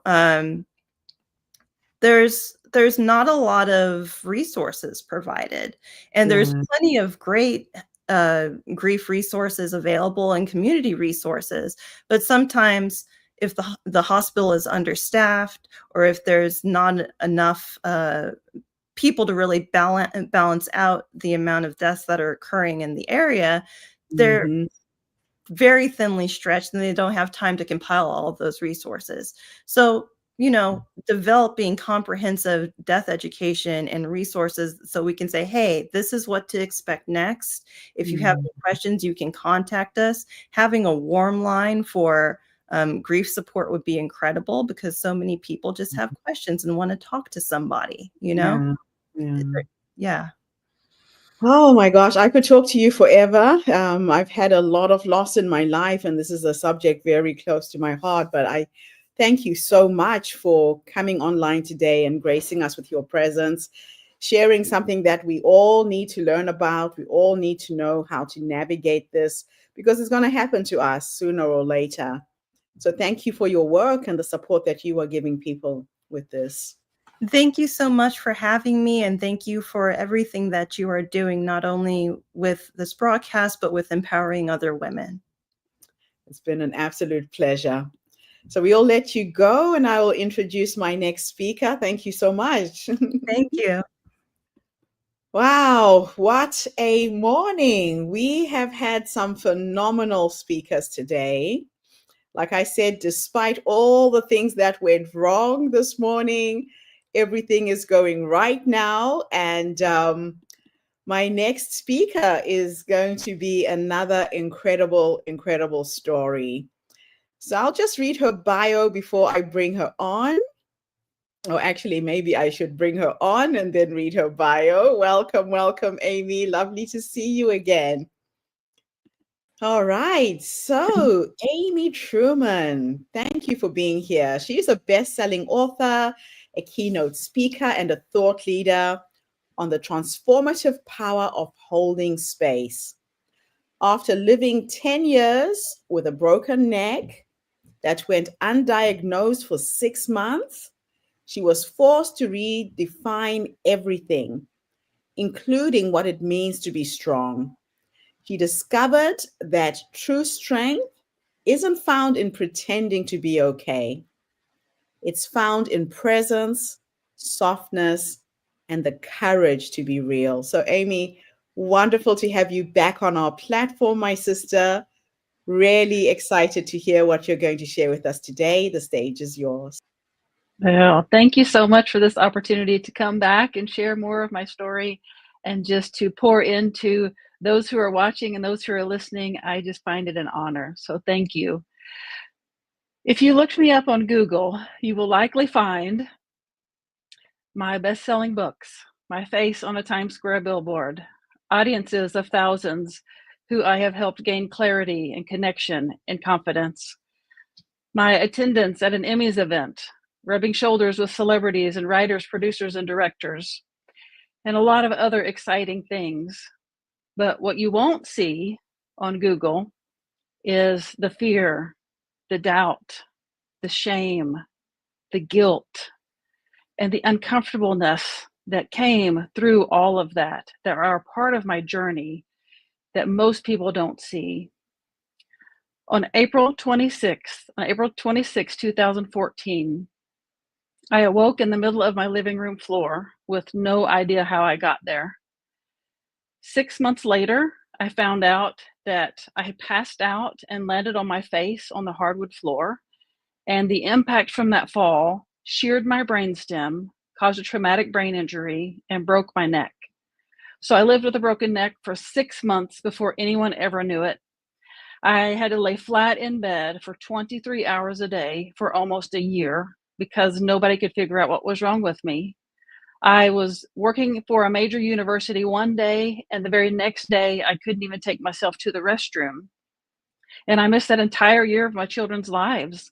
My daughter was a senior in high school. My oldest son was a freshman in high school, and my little guy was 4 years old. And I missed that entire year of their lives. And it was a miserable, miserable existence because that version of me found her sense of self-worth externally by how much I could do. I followed society's teachings and society's leadings by your self-worth is gained by how much you can accomplish and how much you can do. And I was doing a lot. I was working a lot and I was putting a lot of hours in. And so I had a pretty good sense of self-worth because of how much I could do. Yet here I was, literally within a matter of hours, completely incapacitated, could not lift my head off the bed, literally able to do nothing that I could do the day before. And as you can imagine, I went into this deep, deep, dark place because I felt like such a burden to my family. I literally could do nothing for myself. They had to do everything for me. I was wearing a cover over my eyes, earplugs in my ears. I could barely speak above a whisper. And I felt like I'm not going to live this way. Like nobody can figure out what's wrong with me. I'm not doing this. Like this is not how my life is supposed to go. I'm done with this. I'm just going to end it.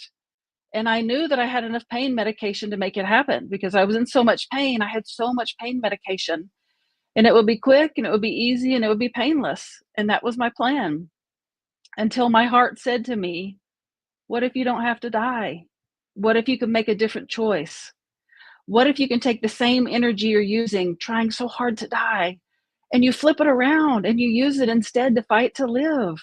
Maybe you can get better. And if you can get better, maybe you can use your story to help others. And that stopped me in my tracks. As a former educator and social worker, my heart is about helping others. And I just thought for a moment, wait, if I can still use this trauma to help others, maybe I should give it a try. And so I began to fight to live with the intention of using my story to help others. And that journey took on a life of its own. I began sharing my journey openly with people. And so people began watching me fight my way through the medical system, fight my way through the disability system, fight my way to reclaim my life. And they began telling me that I was an inspiration and that I should write a book about it. And I said, are you kidding me? I literally feel like I'm clawing my way out of hell right now. And you want me to document this? Absolutely not. I don't want to remember this. but they kept insisting that I was an inspiration to them. And so I finally listened, and I finally wrote a book about that, my journey. And in 2 days, that book became a bestseller, and it took on a life of its own that I had not expected.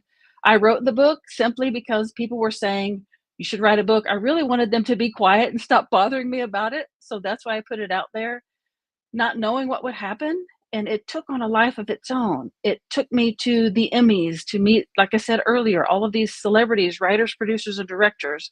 It allowed my face to be on a Times Square billboard. I had directors wanting to turn my story into a full-length movie. All of these things that at the time, I did not have the capacity to receive that level of success. Just a gal from a small town in Oklahoma, I wasn't expecting that and didn't know how to handle that. So to go from being completely incapacitated to just putting my story out there, I had no strategy. People ask me all the time, teach me your strategy. And I'm like, I don't have a strategy. I was just sharing my story with others, and it took on a life of its own. And it really, really shocked me in a way that caused me to freeze. I didn't know how to handle that level of success in such a short amount of time. And so I literally just froze. I didn't know what to do. People started referring to me as a celebrity, and I didn't like that because that's not what I intended to be. Fame and notoriety doesn't motivate me. I'm motivated by people's hearts, by helping others. So when people started calling me a celebrity, it really, really hit me like, that's not who I want to be. I don't want people to see me that way. Not that I have a bad connotation of celebrities. It's just that's not who I wanted to be seen as. I just wanted to be me, and I didn't know how to handle it. And so I began sitting in my bedroom floor, staring at the wall for hours that became days. And I stopped eating, and I stopped bathing, and I stopped taking care of myself. I could smell myself because I no longer took care of myself, and I didn't care. And I have a 15-year-old son that needed care. And it became something that I didn't know how to handle. Yet my book and my story was about resilience and about strength and about pushing through. And that's the way people saw me. My following knows me as the gal, the resilience gal, the gal who's strong. Yet behind the scenes, I was quietly falling apart. And I didn't feel like I could tell anyone because my reputation is about strength and resilience. What if my audience and my followers knew that I wasn't really strong, that I was falling apart behind the scenes? In my mind, my career would be ended and my reputation would be ruined.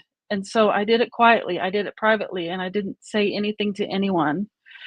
And I believe that lie that society tells us, that strength is pushing through and resilient and keep going and not giving up, until I realized I can't keep doing this. I have to get some help. And I did the most courageous, strongest, one of the most courageous, strongest things that I have ever done. And I walked myself into a mental health hospital and I asked for professional help. And I learned through that experience that strength is a paradox. A paradox is two things that seem to be opposite, yet can both be true at the same time. While society teaches us that strength is what those things I shared with you, pushing through and resilience and keep going, strength is also the ability to fall apart and ask for help. It took great strength and great courage and great bravery. I now celebrate myself for allowing myself to fall apart and ask for professional help, because that took great strength. And so I spent a week in that mental health hospital, and it wasn't because my life was in danger. It was because I was not able to take care of myself, and I just needed a reset. And what I learned during that week in the mental health hospital literally changed my life, and it changed the direction of my career. Because in that mental health hospital, while therapy and medication were helpful, they did play a role. Those two things were not what saved me. What saved me was something far more human. It was someone holding space for me. Holding space is allowing people to fall apart without judgment, not trying to fix them, not trying to judge them, not trying to rush them along. It's simply allowing people to be human and to allowing them to get out whatever needs to get out. And someone did that for me. I realized that over the past over 2 decades that I have been holding space for other people. It's something that I've just naturally always done. but that this was my turn. It was my time now for someone to hold space for me when I desperately needed it. And I thought, you know what? I can hold space for people in a much better way once I learned to hold space for myself. And so I came to understand that the power of holding space for others, allowing people to just be human, lies in the ability for us to hold space for ourselves. We're taught that our emotions are evil, that they are not to be felt, that they are to be rejected, that they are to be stuffed down, that they are to not have a place in our lives, when the exact opposite is actually true. Our emotions are part of our communication system. They're there to teach us something. They have a message to send us. We feel them for a reason. And I've learned that if I will allow my emotions to simply be what they are, allow them to surface, allow them to fulfill their purpose, that I can then learn to hold space for myself. And so I developed this holding space pathway of teaching others how to hold space for themselves, which in turn allows them to adequately hold space for others. And it is such an interesting concept because we have to start with ourselves. And that's the S. My holding space pathway is space, SPACE, and the S is holding, you have to start with yourself. And it's just like anything else in life. Think about relationships. You can't adequately and truly love someone else until you start with yourself, until you learn to love yourself. You can't take care of someone else until you take care of yourself. It's the airplane, the oxygen metaphor. It's a reality. It's so true. And it's true with holding space as well, that we have to start with ourselves. And that by starting with ourselves, and this is in any part of life, but specifically with holding space, that when we learn to hold space for ourselves and allow ourselves to be human, guess what happens? We start to allow other people to be human as well. So it really is just a ripple. It just overflows from what we give ourselves, overflows into other people.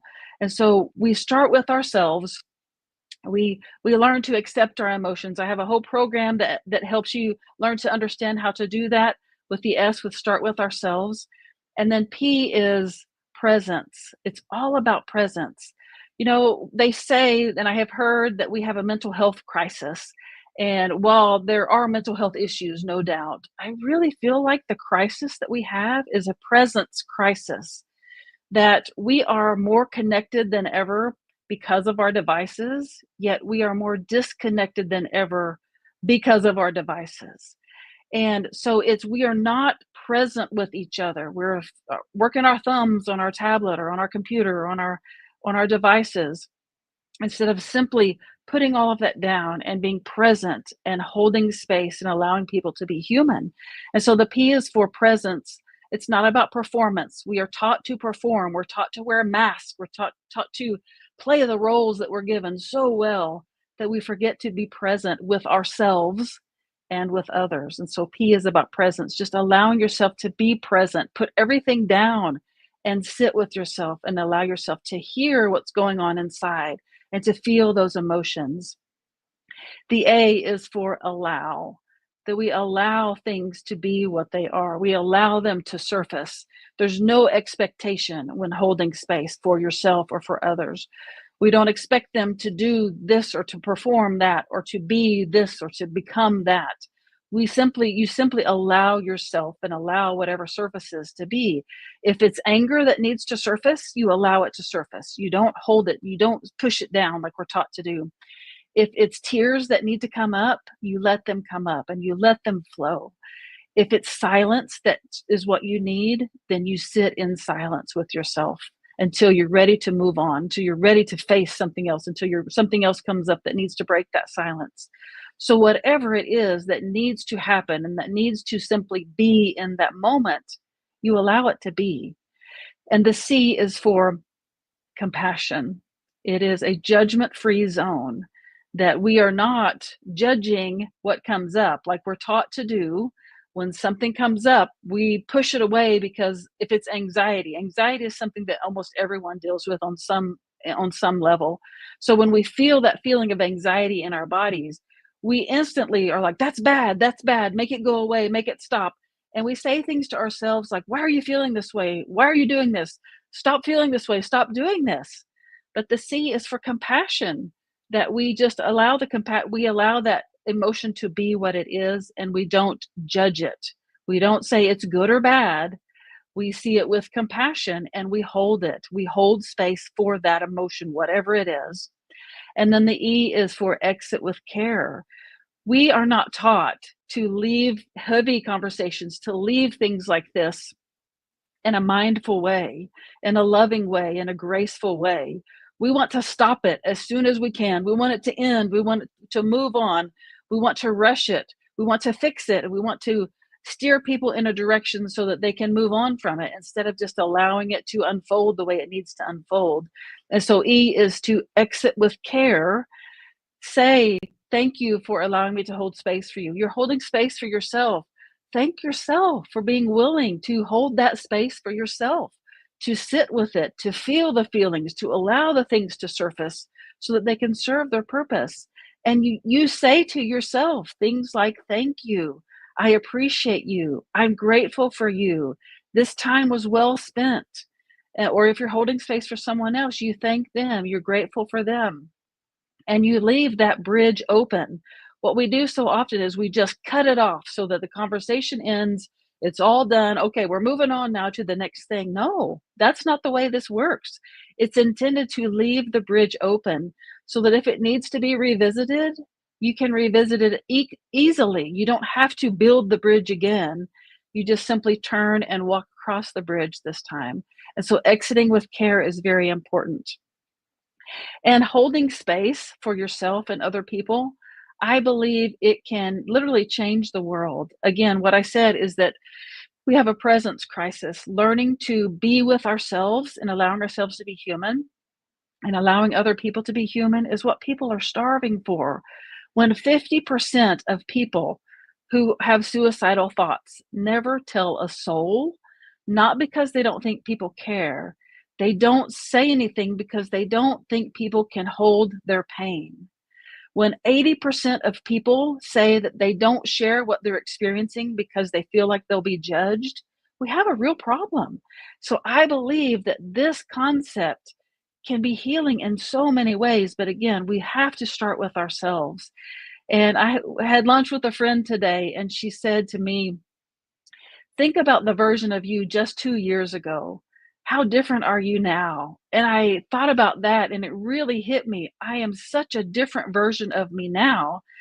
And I said, it's mind blowing. And so she said, well, what is it? What is the difference? What has made you move forward so quickly? And I said, taking life from a curious perspective, instead of judging it, instead of making it good or bad, I now take it from a place of curiosity. When my emotions surface, I say, what are you here to teach me? What message do you have for me? I don't say you're good or you're bad, you need to go away.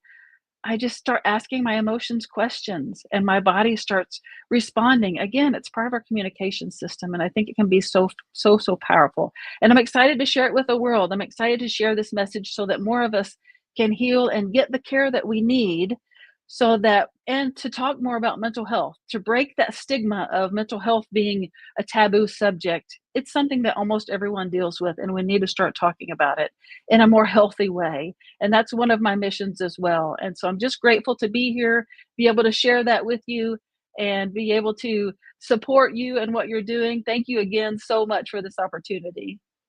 What an incredible story, Amy. I've heard you speak before, but your passion, your tenacity around this particular subject is very, very, very inspiring. Thank you for gracing us with your presence and sharing your story with us.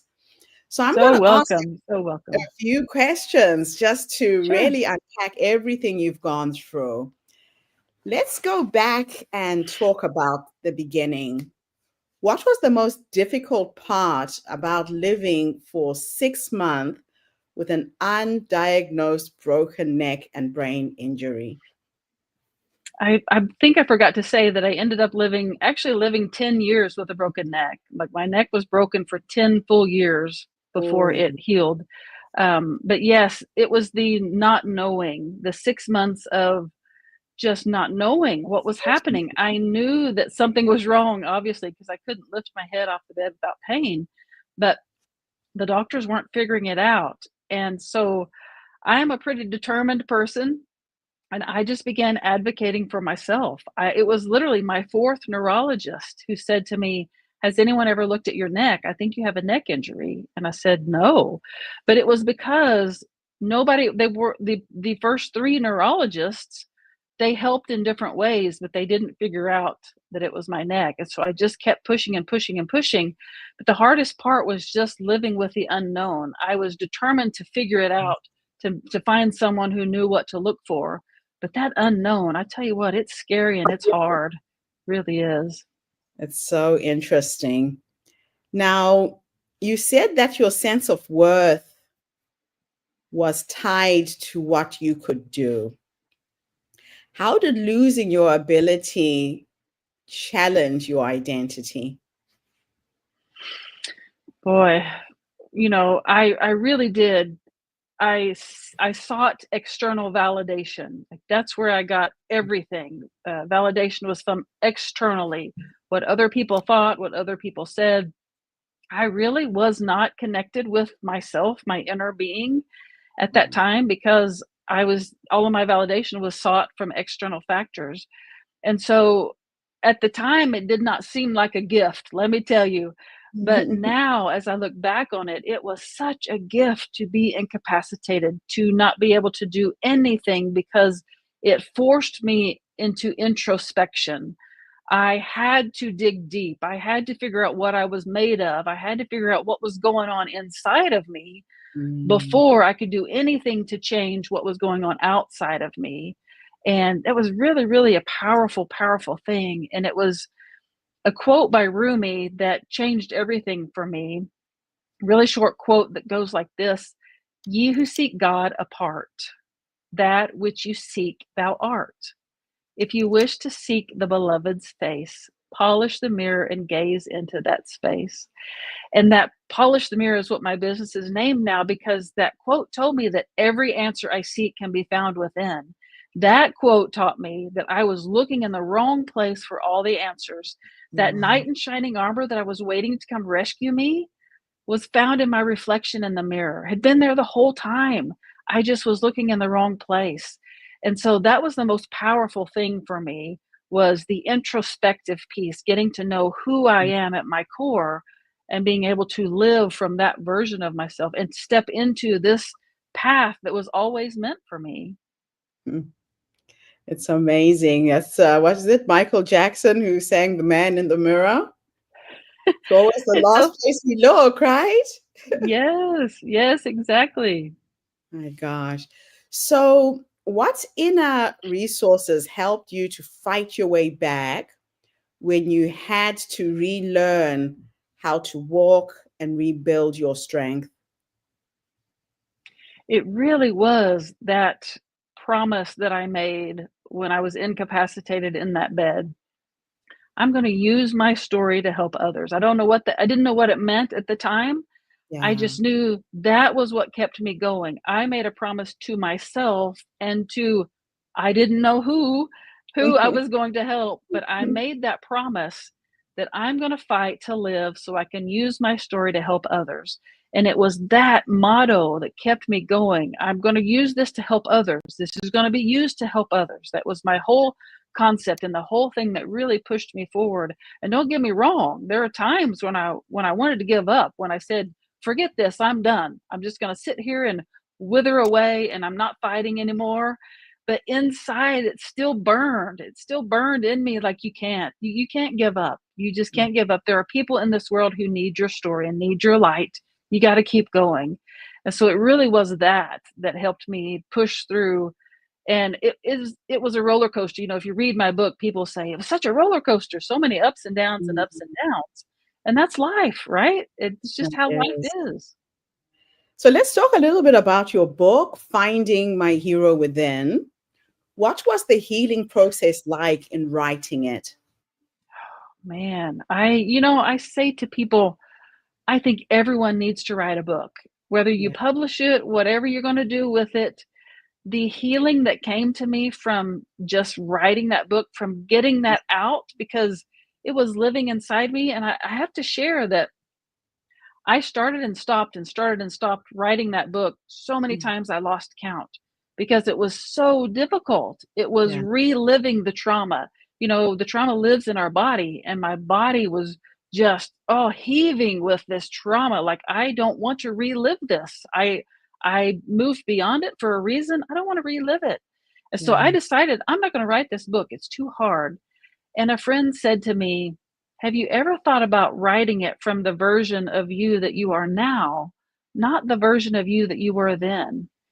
And at Oh, the moment I said, oh, that doesn't make any sense. How am I going to get to the emotions and share it if I write it from my version of me now? It was baffling to me. And she said, sit with it for a little bit and see what happens. And so it took probably 3 days of me sitting with that concept. And it really hit me like, you know what? I think that's what I need to do, is think about it from all that I've learned through the journey. And I'm yeah. looking back on it now. And I literally sat down and it just flowed out of me. Tears, still tears, but it just flowed out. It was like, that was what I needed to get the story that is in that book today. It was really, really powerful. Wow. That's just amazing. Yeah. Now, can you explain in more detail your polish the mirror framework? Why do you believe the answers we seek are found within? Whew.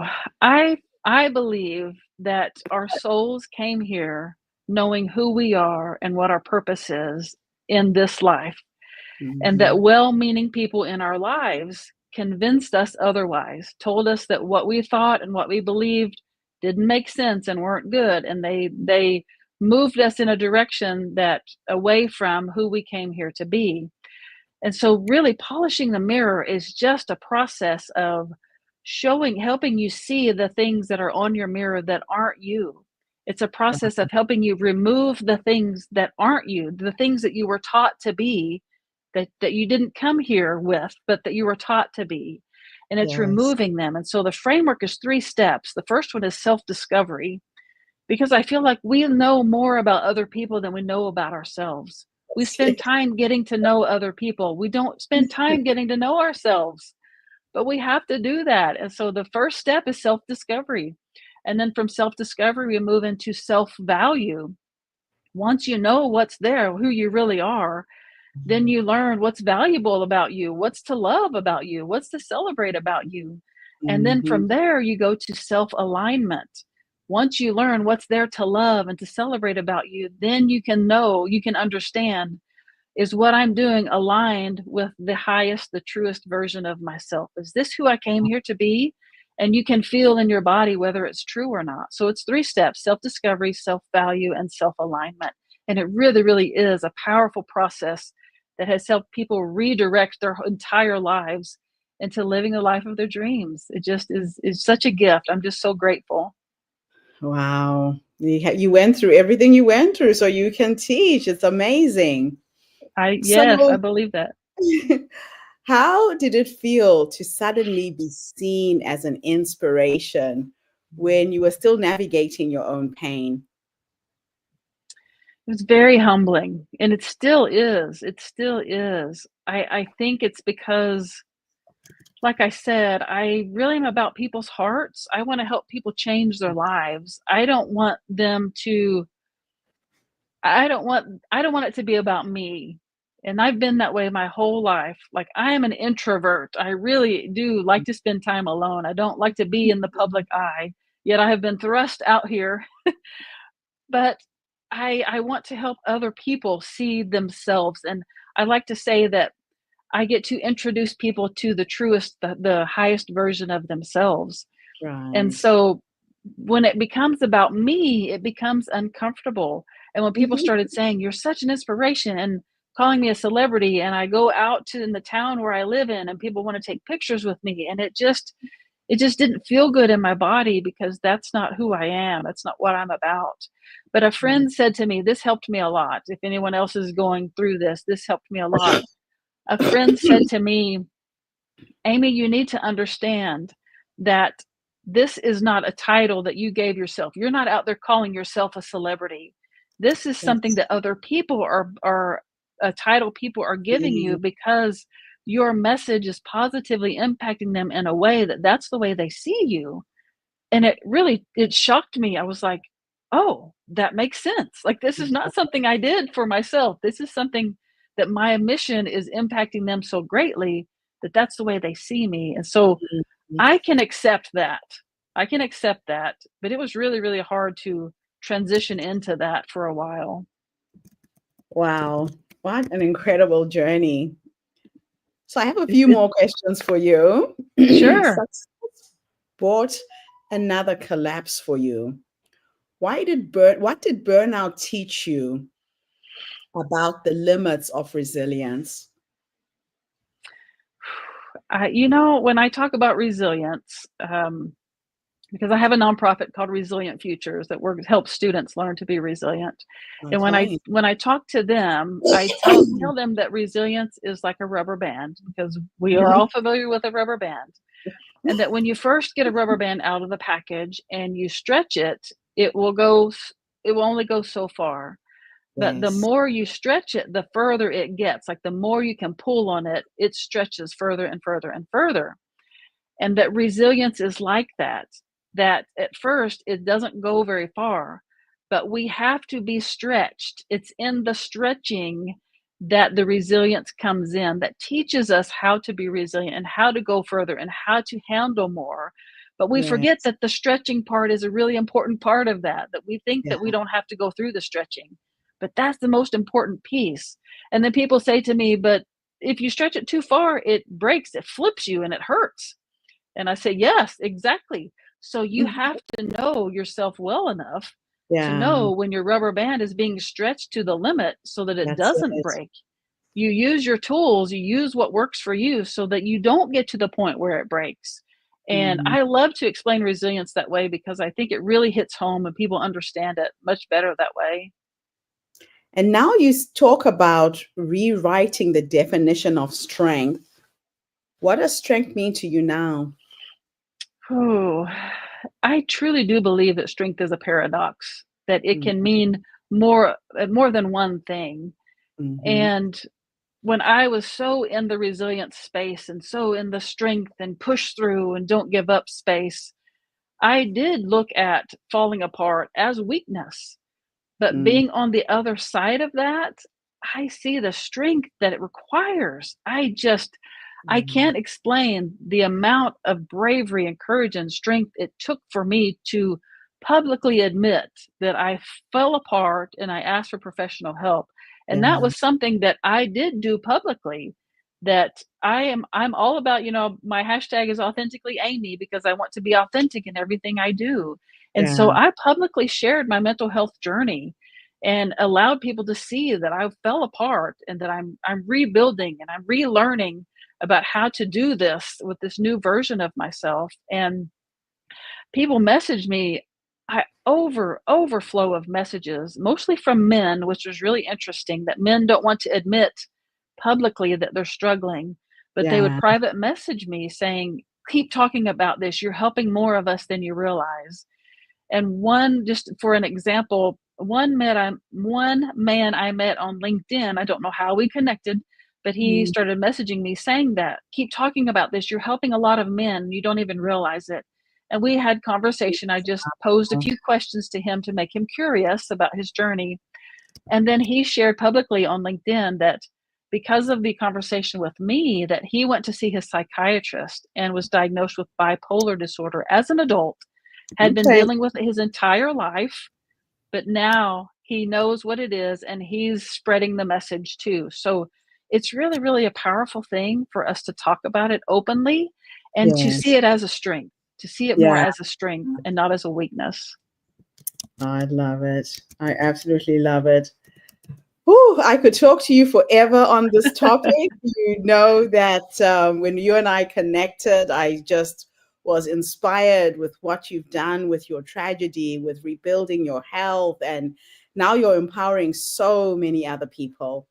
So let's end with one question, just in case there's somebody who's lying in bed right now, going through something similar, doesn't know what's wrong, is struggling to just get back on their feet.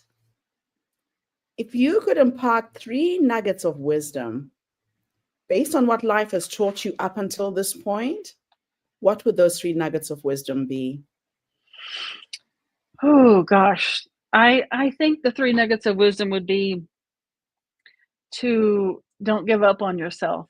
That's where I was. I wanted to give up on myself. And I've been there more than once. It wasn't just that incapacitated part, it was several times I have wanted to give up on myself because I didn't believe deeply enough that that I had a message that was worthy of sharing with the world.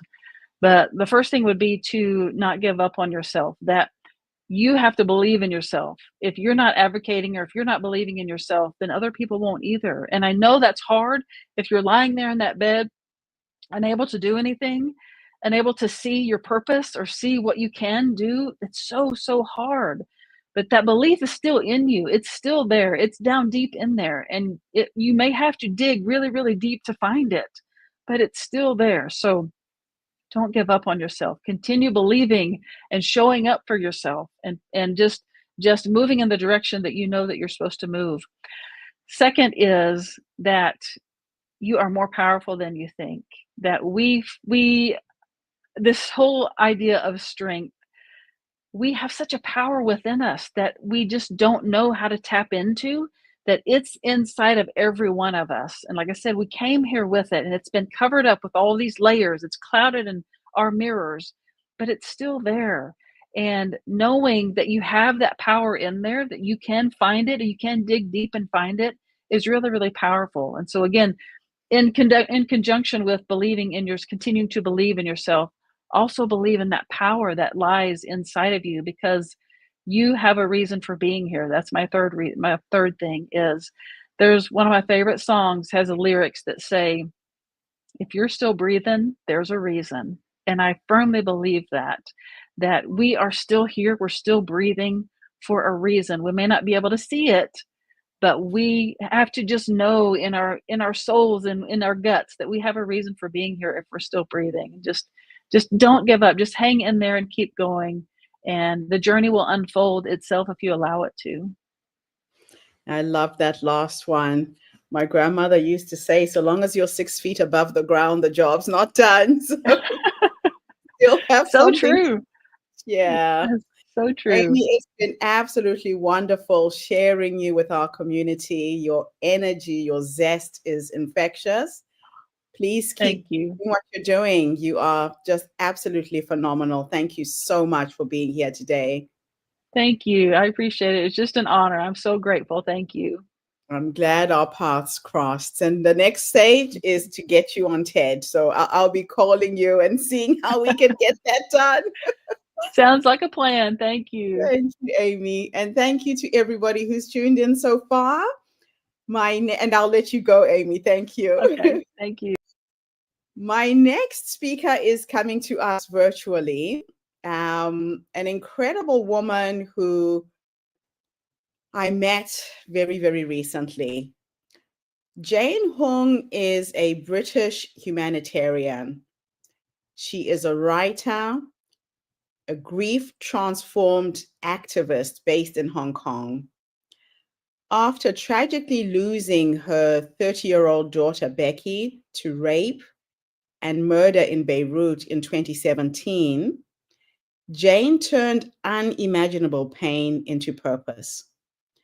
Driven by love and outrage, she formed Becky's Button, a global movement and a nonprofit distributing panic alarms to women and girls at risk of gender-based violence. The device is a small wearable alarm that emits a piercing sound.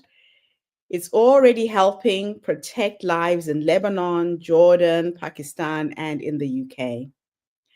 Jane is also the founder of Becky's Bathhouse on the island of Lesbos in Greece, offering dignity and care to refugee women. And the last initiative she has put together is Rebecca Dyke's Writers Retreat in the United States, empowering writers to tell stories of trauma with sensitivity and healing.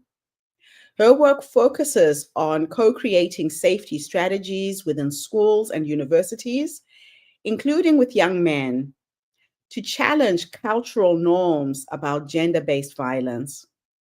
Her message is simple but urgent. Don't just feel sorry. Take action. Safety is a right and not a privilege.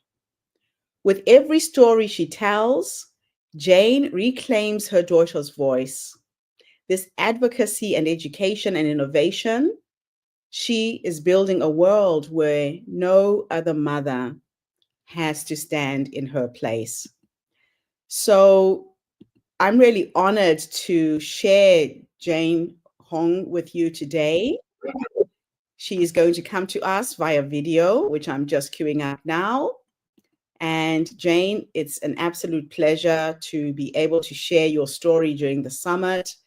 I know you went through so much, but let's hope everything you went through was not in vain.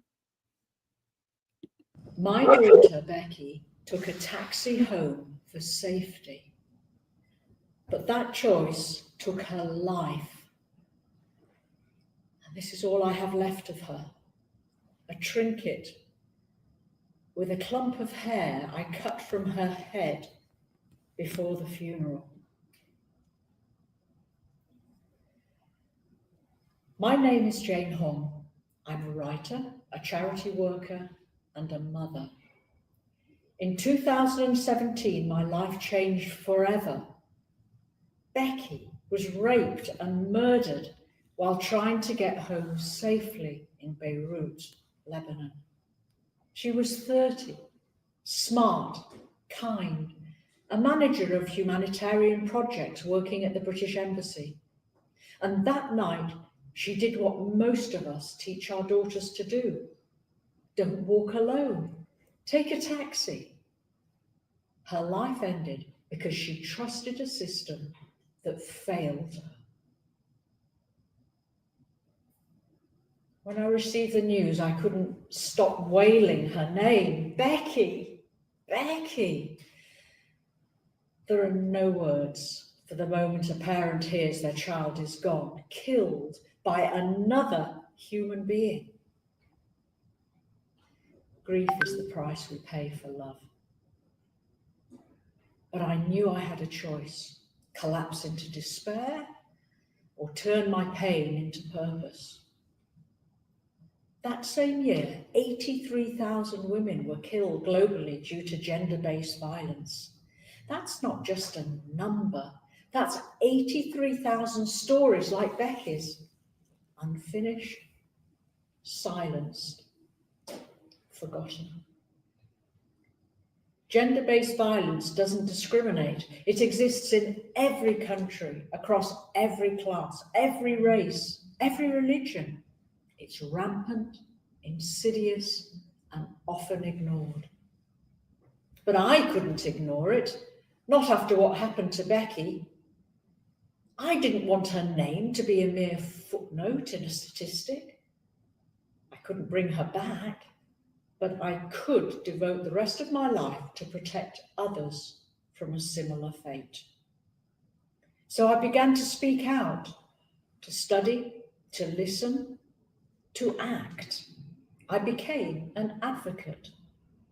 I started Becky's Bathhouse on the island of Lesbos, Greece. We provided hot showers and washing facilities for refugee women and children.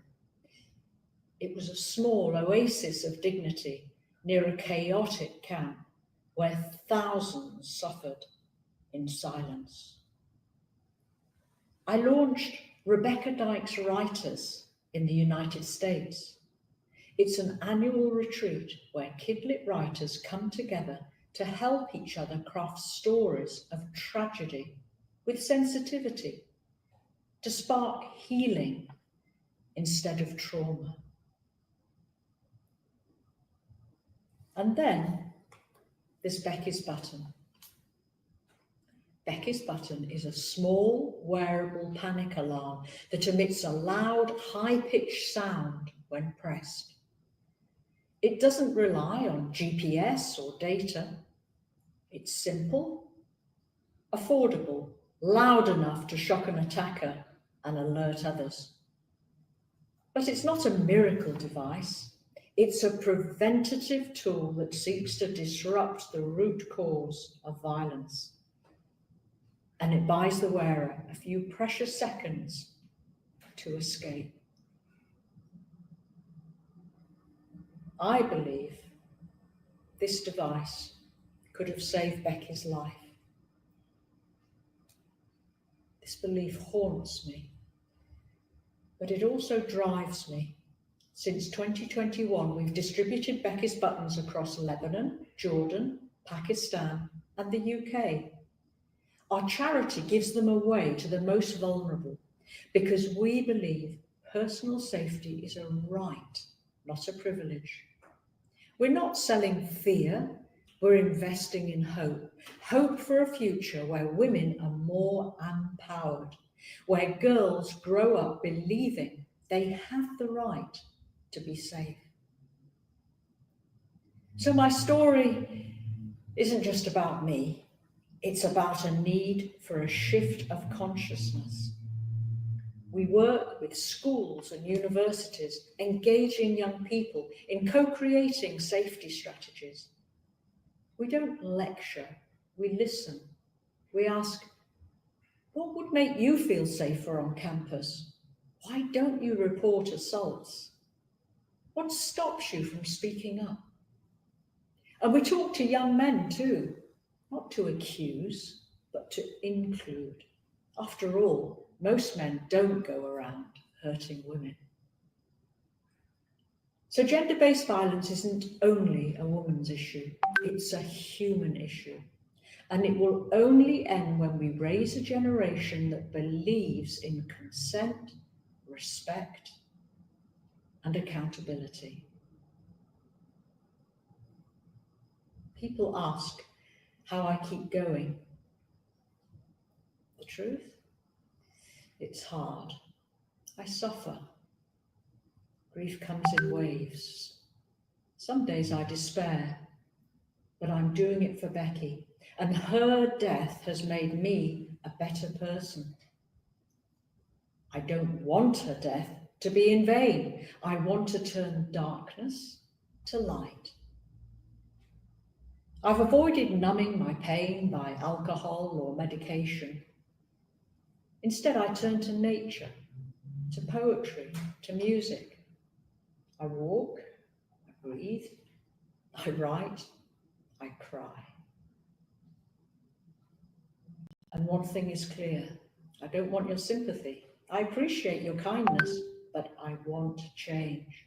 So I'm choosing to speak out again and again for Becky, because every time I tell her story, I reclaim a bit of her voice. And I remind the world we can do better. So what can you do? Start by sharing this story, please. Not to provoke pity, but to inspire action. Listen more to survivors, to those grieving, to family and friends. Be on the lookout for vulnerable people you meet. Challenge the organisations that could be doing more to protect your community. Support charities that are doing their best to help fill the gaps. Talk with your sons, raise better men, encourage them to protect the females they care for. Ask them to imagine how they'd feel if Becky had been their sister or girlfriend or auntie or mum. Ask them to call out their friends if they're behaving badly, and don't be bystanders. Talk with your daughters. Teach them to care more about their personal safety. Buy them a panic alarm and urge them to carry it. Check what they're doing online. And if you're a survivor, know this. Your life matters. You are not alone. Your story matters. My Becky didn't get to finish her story, but I'm trying to continue it. She wasn't drunk. She was modestly dressed. She wasn't irresponsible. She was only trying to get home safely. And that wasn't enough. But what if we made it enough? What if every woman had access to safety tools, education, and community care? Can you imagine this? What if in our lifetimes we were able to say that femicide, the murder of a woman by a man, was a thing of the past? Becky's button is just a beginning. Let it be a symbol. Let it be an alarm that gender-based violence is still a national emergency in many countries. For evil to triumph, good people need only do nothing. Let's not wait for another bereaved mother to have to tell her story. Let Becky's story be the last of its kind. Thank you.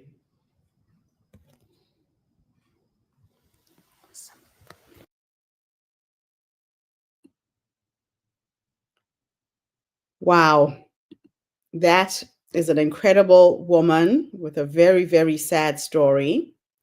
I fortunately was able to talk to her and interview her during a podcast, and I'll see if I can share that interview. There we go. Jane, I am so sorry to hear about what happened to your daughter. You know, there are no words that can comfort a mother who's gone through this kind of pain. And I really thank you for the courage that you have to come online and share the story. You're raising an awareness to a lot of young women who aren't playing safe or being aware of their personal safety. But you're also doing something with your story that is helping others. And I hope in the work that you're focused on now, you find some kind of peace and resolution. Now, it's incredible when you listen to the statistics of just how many women die in circumstances like this. How do you find the strength to channel grief into activism?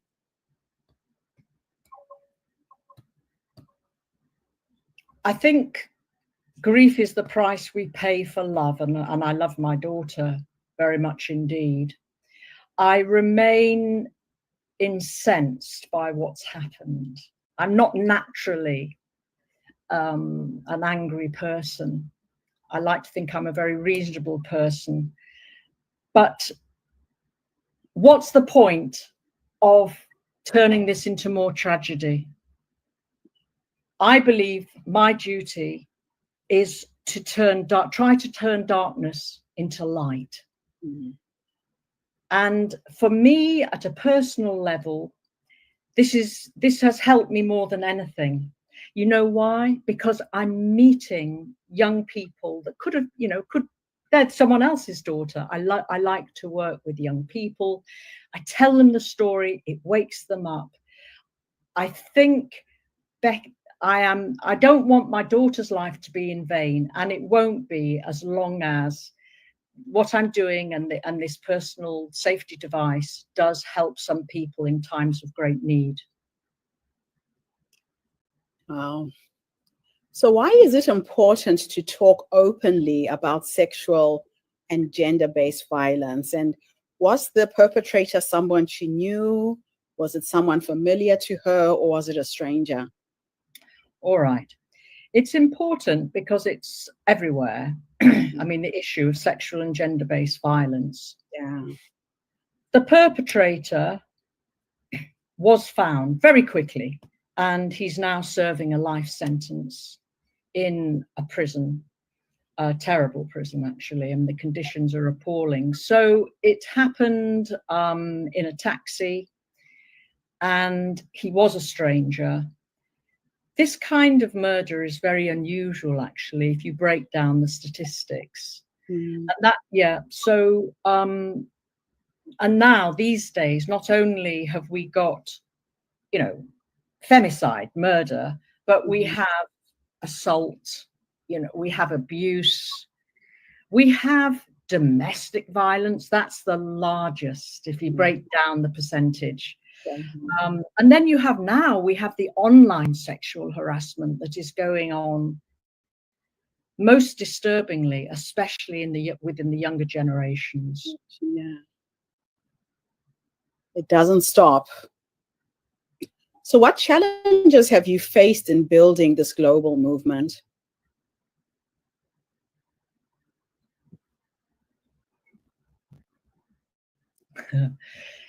Challenges. Well, I suppose it's my strong desire to make this initiative scalable. Yeah. All right.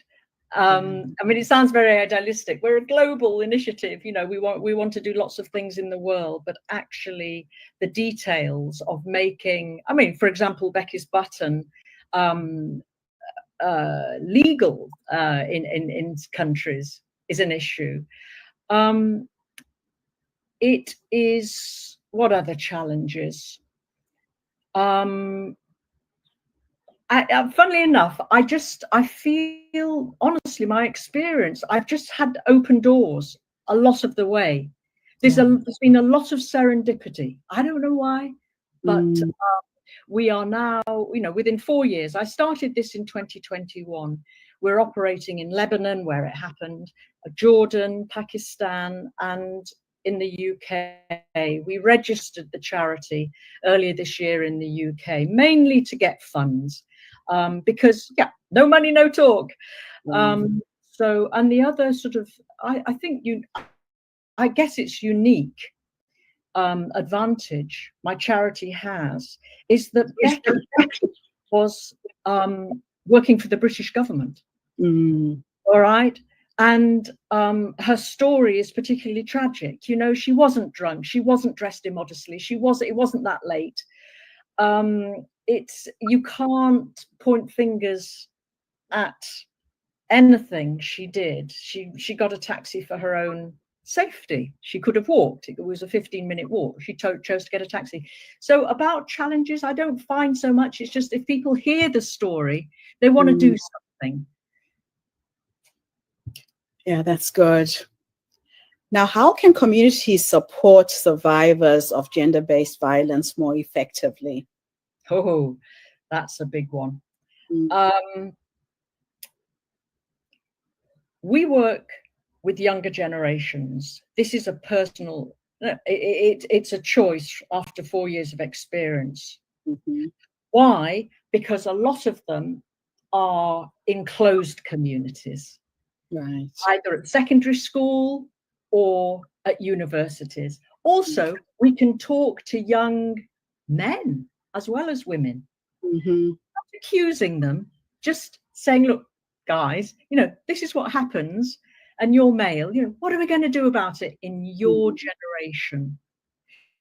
So getting a cultural shift at a community level, I'm sure you know from the work you do, you know, it would be miraculous. So we've started with closed communities and young people where there are shifts going on. And, you know, let's face it, some of those young men will go on to commit gender-based violence. So at a community level, or it's much in the outside world, it's much more challenging because, of course, the reality is we need policing, we need the law, we need enforcement of the law, we need NGOs that are actually supporting victims of violence. We need to encourage victims to speak out, right? In a lot of countries, there's a hesitation about that. It's a huge issue, but I want Becky's Button and my charity to be the charity that says, look, we know it's difficult to make a difference, but we want to take preventative action right now with this very simple device. And we want to talk to young people and encourage them to talk to each other, basically, and have better relationships when they grow up. Yeah, that's absolutely necessary. So what role does education play in prevention? We consider this a vital role. And so actually our strategy for now that we're registered is threefold, actually. Yeah, Right. We've got the button, and we're going to improve the button. We're working on a model that will be better. Education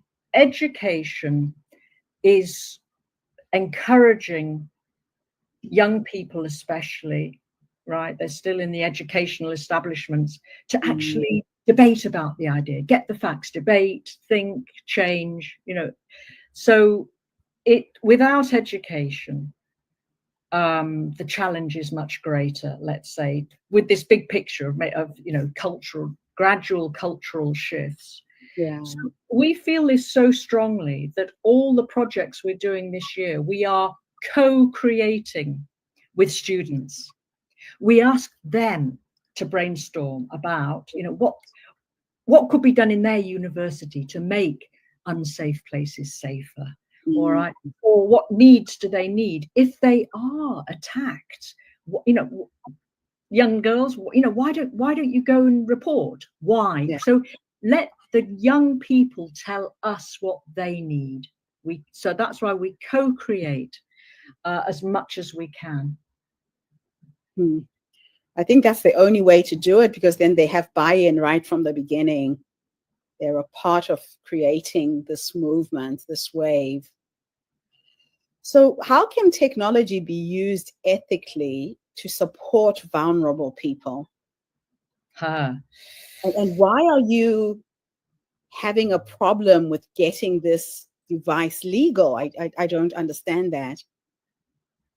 All right.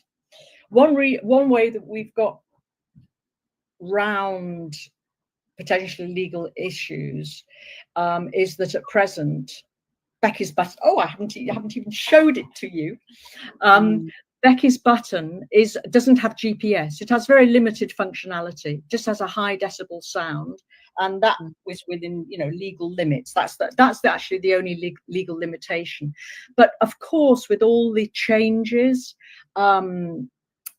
in the world at the moment, in the technological world, and now AI as well, there's always this issue. Should we develop this from a low tech to a high tech? Now that's when you hit more legal issues, and that's very dependent on the country, right?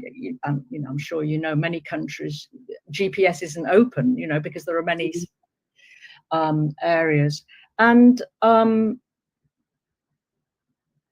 one thing I do have in my mind is that domestic violence, given that is the biggest chunk, let's say, of gender-based violence. My dream is to create a Becky's button more for domestic violence, and that almost certainly would benefit from some kind of tech function, let's say. That's all I want to say at this stage. And there are opportunities, and if the funds come in, because that's the other issue, right? This may be, we can produce at about $2 a piece, and we say we give. That's part of our charity. We give to those most vulnerable. We don't want to get involved in selling or to date, this is what we've said. But going forward, if we really want people to buy into this, that this is Becky's, and Becky is very sad what happened to Becky, and we support Becky, then maybe people will buy it. And if we have got a button that could do more for victims of domestic violence, then I'm very interested to talk. Okay. So what advice would you give to other parents who are facing this unimaginable loss?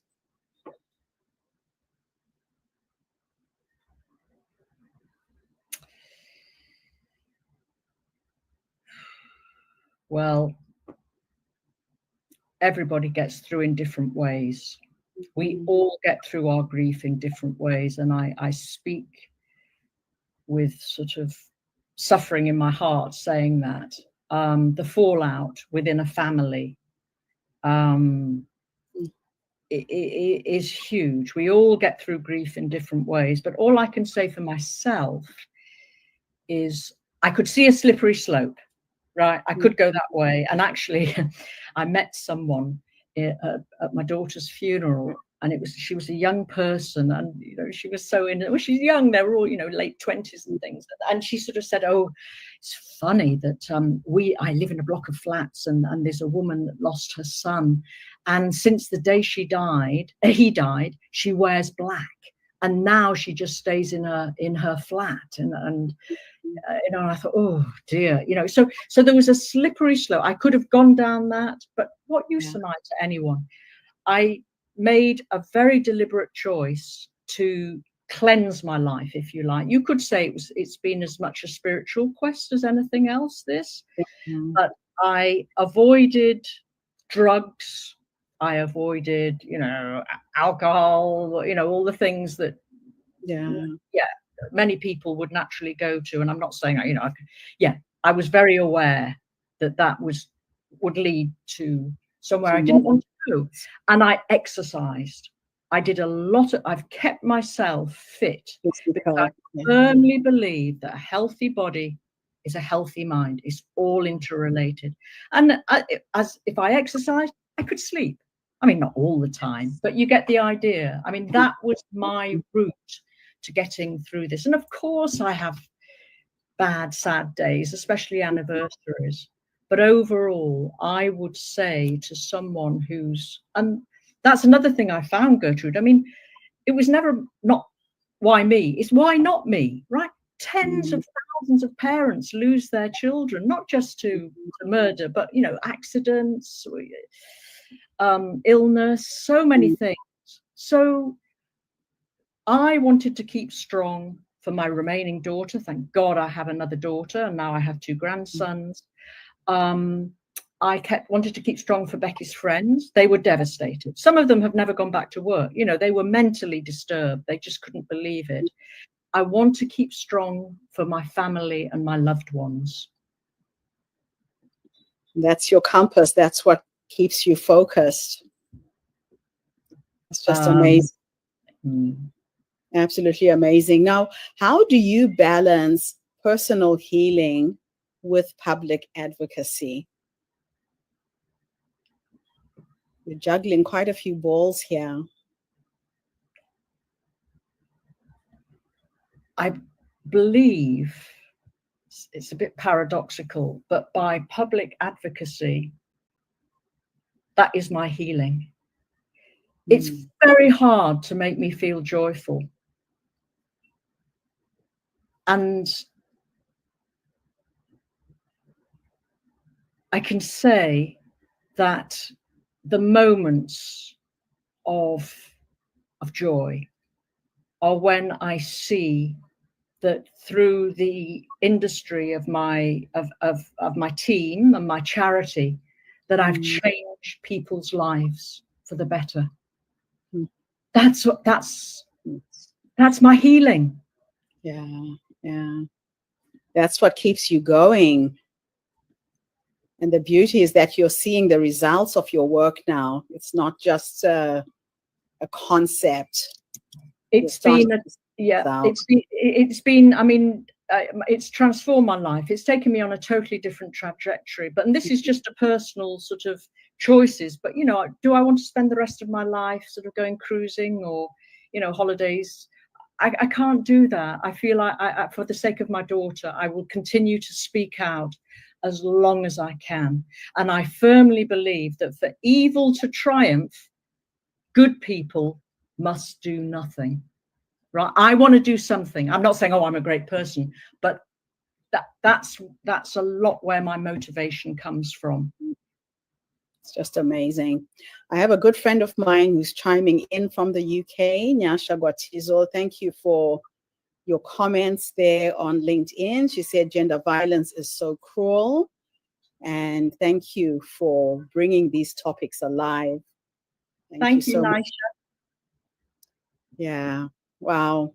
Now, how can people support? How can people help your cause? What do we need to do to help you get this in every single country and get more eyes and aware? Our ask is very small at the moment. We're not geared up to donations yet, but we will be once we get a bank account. I think what I'd like to say is anyone who's listening to this, please, could you follow us on Becky's Button, Instagram, or follow me on LinkedIn? Just see what's going on and tell your friends. Tell your friends about Becky's Button and tell vulnerable women that it's really worthwhile taking care of their personal health. And as a young man, personal safety. And as a man, please take care of the women that you care about, because Becky could have been your girlfriend. She could have been your sister. She could have been your mother. So how would you feel about that? So take a responsibility. We want men to man up. We want men to not be bystanders, to actually do more. That will be a great comfort to me. That's absolutely beautiful. Yeah, it is time for our men folk to take a stand against these issues as well. And look, I like what you said about the younger generation, because a lot of this has happened in our generation on our watch. Now we want to be able to groom young men who also say, no, this isn't right. And there are the majority of those kind of people. That's where I'm at. I mean, yeah. That is just wonderful. My last two questions are a bit of a thought experiment. In the first one, I'm going to teleport you back to the younger you. That mom who received this news on that day, just in case there is a woman who is listening to you right now, who is in the middle of the storm, just trying to figure out how she gets out of bed every day, how she continues with her life and brings some kind of meaning and purpose to what's happened. If you could go back and give her 3 nuggets of wisdom.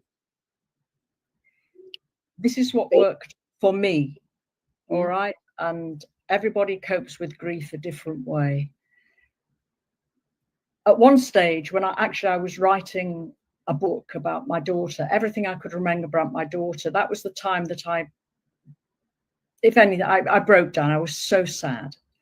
I went to visit a doctor who said, oh, you've got PTSD, you're in a bad way, here's some medication. But I also visited a doctor from the East. So this is more from the Eastern tradition of how to get through significant loss, great shock. And she said, well, of course you're crying a lot. Of course, be kind to yourself. Get out of bed. Force yourself out of bed and go for a walk. Go into nature. Look at the trees, look at the flowers. It's a bit woo-woo, but for me, it worked. As well as exercising. For me, it really, really got me through the dark days, keeping my body healthy in order that my mind is peaceful, or relatively peaceful. Yeah, there is something about physical movement that unlodges the emotion that's trapped in your body at a time like this, right? It shifts the energy. Well, yes, I have studied a lot about this, and I do. Again, it's a personal response, but I believe that we lock in trauma, whatever you want to call it, in our bodies somewhere. So these more Eastern remedies of yoga, stretching, movement, breathing, just breathing. Because for me, and I really say this with some caution, and because it is just my personal, it has been my personal way through. I've avoided, well, I haven't taken medication because to blunt the emotion I feel I need to feel that emotion to get through it, rather than just suppress it and subdue it. That was my personal choice. I remember reading a book when my father died of a sudden heart attack that said something like, our emotions are like our children. And when they come, you have to sit with it for a while. The more you resist and push against it, the more it wants your attention and it passes through you. So just sitting with it sometimes is the medicine, is the remedy. I love that. Sit with it. Yes, cry, do whatever, but sit, and it will go, because emotions, they come and go. They come and go. Are we really our emotions? Well, now we're getting into sort of spiritual territory, but in a nutshell, a lot of the Zen Buddhist philosophy has helped me through this. That's amazing. That's fantastic. The last question is a bit futuristic. This time I'm going to teleport you into the future to go and meet the 90-year-old you. Oh. Wise woman who has led you up until this point. Based on your work, this global movement you've started, if you could teleport into the future and go and have a conversation with her, what will you say to her when you finally meet her? And I'll tell you why I love asking women this question. There is something that is guiding you, something very deep and very wise, and you're very connected to the energy of who you are becoming. But a lot of women look outside of themselves for solutions. We are grabbing for this and that. And yet when you can find it inside, that's where all the answers lie. Oh, well, there you are. That's yeah. The way out is in, right? You know, I saw my daughter dead. She looked like an angel. I've seen death, you know, funerals, memorials, and when you experience death firsthand, death is a great teacher. And I'm very focused on the idea of how I'll feel when I'm 90. There's some belief that the people that you've lost, the loved ones that you lost, come in because there's a realm just not too far away from the veil. I don't know. But going back to the way out is in, I will feel peaceful. I'm not afraid of death. I feel that I am indeed linked to something bigger than myself. My life is very meaningful. I work very hard for a cause. So I will say, okay, I'm 60 and yeah, okay, and 90. I will say,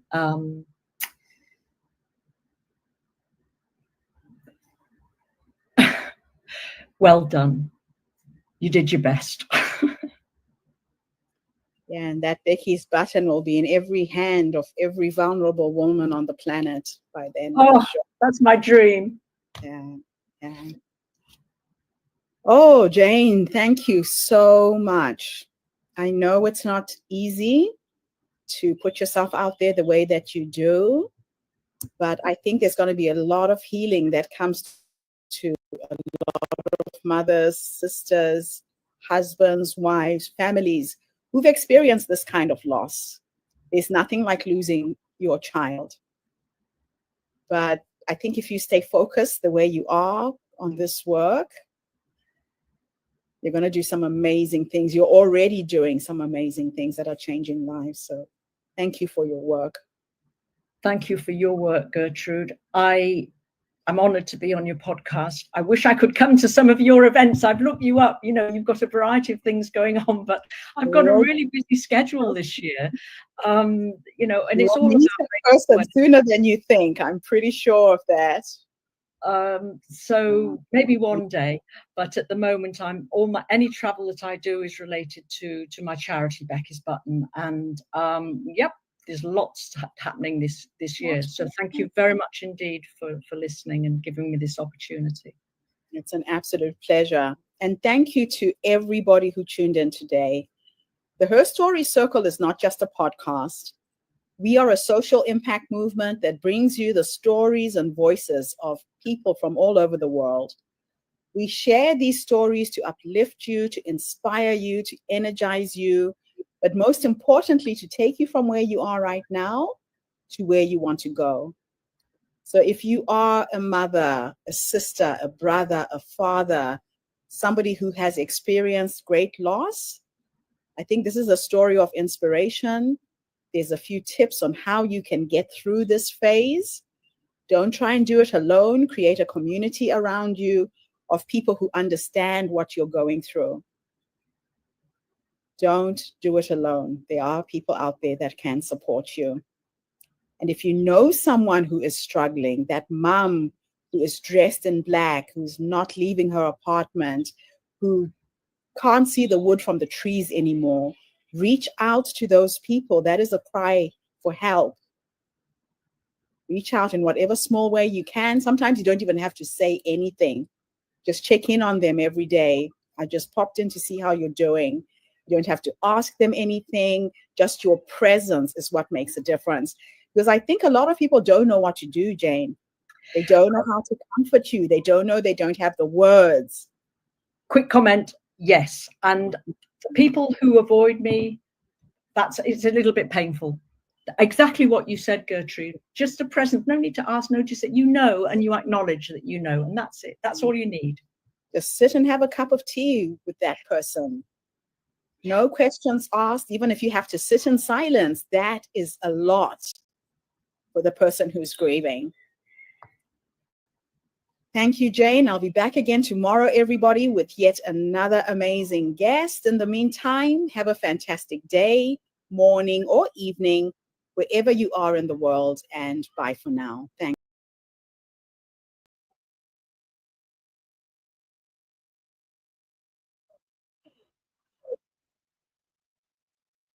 Today has been quite a day with us substituting virtual speakers.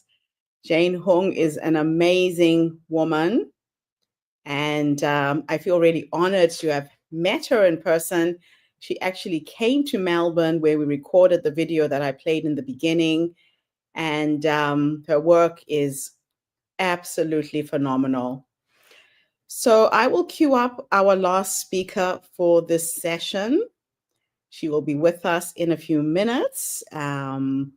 Another incredible young woman who, again, I met through the Her Story podcast and has an amazing story to share. So while we wait for Angie, let me actually plug in our social impact project for 2025. Now, you all know we are a social impact movement. And what we try and do every year is to pick a project that we can get behind. It could be a woman in our community who's going through a personal struggle, and we try and fundraise for them or help get them back on their feet. Bernice Williams is our recipient for 2025, an incredible woman at the age of 60 who's had several rounds of chemo because of cancer. Both her and her husband have recovered from 2 or 3 different types of cancers. However, they've reached a point now where the government cannot fund Bernice's treatment, and the family has to come up with the money that is needed. So she fortunately has got an opportunity to have a bone marrow transplant, and she is needing to raise $20,000 to pay for her treatment. We are at $9,734 right now. And I'm just reaching out to all of you to please dig deep, give whatever you can, $5, $10, $100. Every single cent makes a difference to this woman. As she's going through all of her challenges, she and her husband care for 2 of her grandchildren. The youngest is 4. The oldest, I think, is 9. So they have 2 little ones in their care, and really needing the support of a community to get behind this campaign. So please dig deep. Like I said, every single cent counts. Go onto a GoFundMe page. I will just put the banner with the exact link at the bottom of the screen. So it's GoFundMe 8768 D768. For those of you who are visually impaired, I thought I would just read that link out so that you can help us fundraise for this amazing woman. So Angie is going to be with us in just a minute, because we had quite a few changes this morning. We had to change the links to the summit. So she's waiting on the wrong link, but I've just given it to her now. So she will be joining us in a second. But thank you all for being with me this morning. It's been an incredible morning, despite all of the things that went wrong. I now have the beautiful Angie Hawkins joining us. And before she comes on, let me just read Angie's bio so you get to know who this incredible young woman is and the vision and the mission that she is on in changing the world. Angie, thank you so much. I know that I've brought you on an hour before. It has been a crazy morning for me. I've had speakers canceled due to illness, canceled because of children. So we were running a whole hour ahead of time. So Angie Hawkins is a self-love catalyst and a confidence coach. She is the founder of the GLOW method, a transformative framework that is guiding women from self-doubt to radiance. After surviving a profound emotional breakdown in 2020, Angie chose to stop performing for external validation and instead turned inward, discovering the healing power of radical self-acceptance. Her journey from people-pleasing to an overachiever to radiant leader is a testament to the power of rising after darkness. Today, she empowers women to rewrite their inner narrative, reclaim their worth, and become the light that they have been searching for. Beautiful to have you with me today, Angie. Hey, Gertrude. Honored to share your story with our community. The stage is yours. Oh, thank you. So many of us grew up in homes where we abandoned ourselves and dimmed our light just to fit in. When I was a little girl, I dreamed of living in Hawaii and driving a red convertible. But I grew up in a home that felt more like a business than a family. Both of my parents were emotionally unavailable, and as an adult, I understand what that means, and I understand why they were the way they were. But as a child, the way that I made sense of the situation is I developed an internal belief that I didn't deserve to be loved. And as a result, I developed a critical inner voice that constantly reminded me, you don't deserve to be loved. And as many of us know, our beliefs dictate our behaviors, and our behaviors attract what we experience in life. So that belief became the foundation of my entire identity. and I turned into a people pleaser, and I cared way more about what other people thought of me than what I thought of myself. And I overachieved at jobs that didn't respect me because I didn't respect myself. And my entire life revolved around chasing love and approval and everything outside of myself. And I still felt empty and unfulfilled. And overall, I was exhausted. And then in 2017, my emotionally abusive boyfriend broke up with me. And shortly thereafter, my dad passed away. So I plummeted into profound grief. And for the first time in my life, I was actually forced to face my feelings because I had spent my entire life running from them. And for the first time, I also questioned how I was living and why I was living.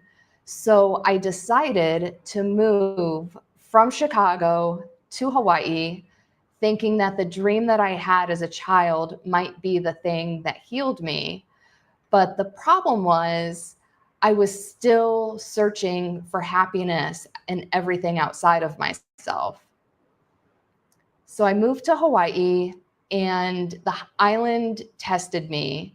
And the first 2 years of living here became challenge after challenge with no time to emotionally recover in between. And then COVID happened. And the straw that broke the camel's back was the end of a relationship during COVID. And on October 17th, 2020, I had a total emotional breakdown. The emotional pain was squeezing my chest like a vice. And everything felt so hopeless that I couldn't stand being in my own body, and I just wanted the pain to end.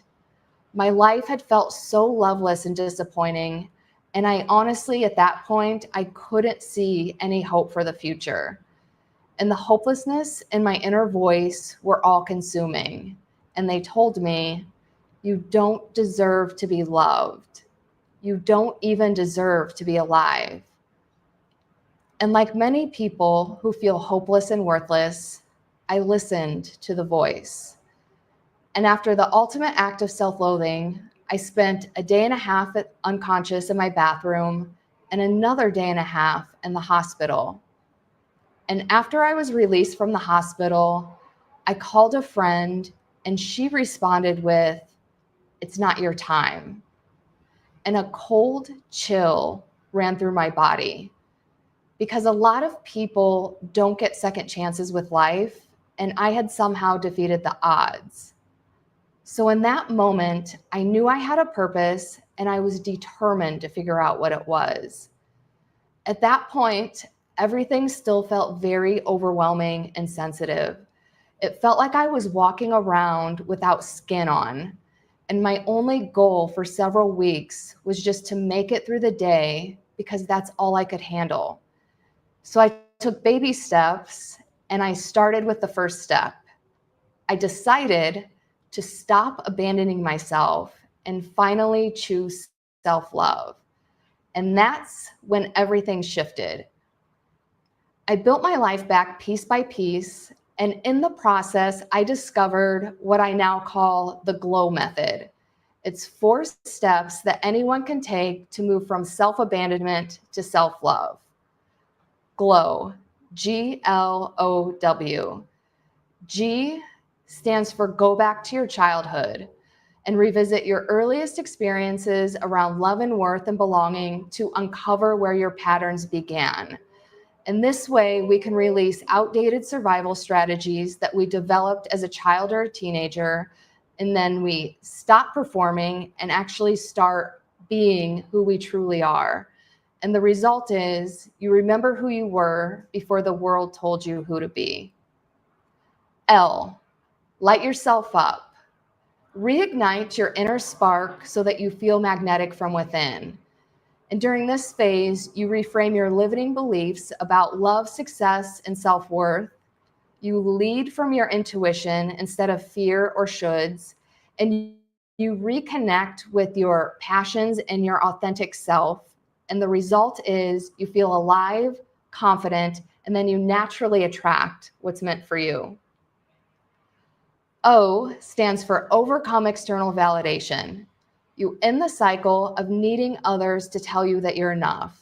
You release the need for constant reassurance, and you can make bold, confident decisions without asking for advice or checking to your horoscope or any other outside opinion.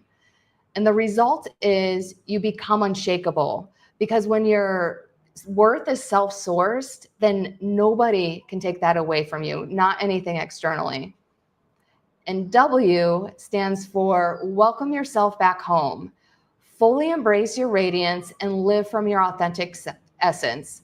And during this phase, you integrate your healing into your everyday life. And this is how you naturally start to attract love, opportunities, and abundance simply by being who you are. And the result is you feel grounded, glowing, and deeply fulfilled at home in yourself, probably for the first time in your life. The breakdown that you're afraid of might actually be your breakthrough, because when you stop performing for love and choose radical self-acceptance, you don't just become the light that you're looking for, you become that light for others. So the question I'll leave you with is this: what would your life look like if you stopped abandoning yourself and chose you fully for the first time? Thank you.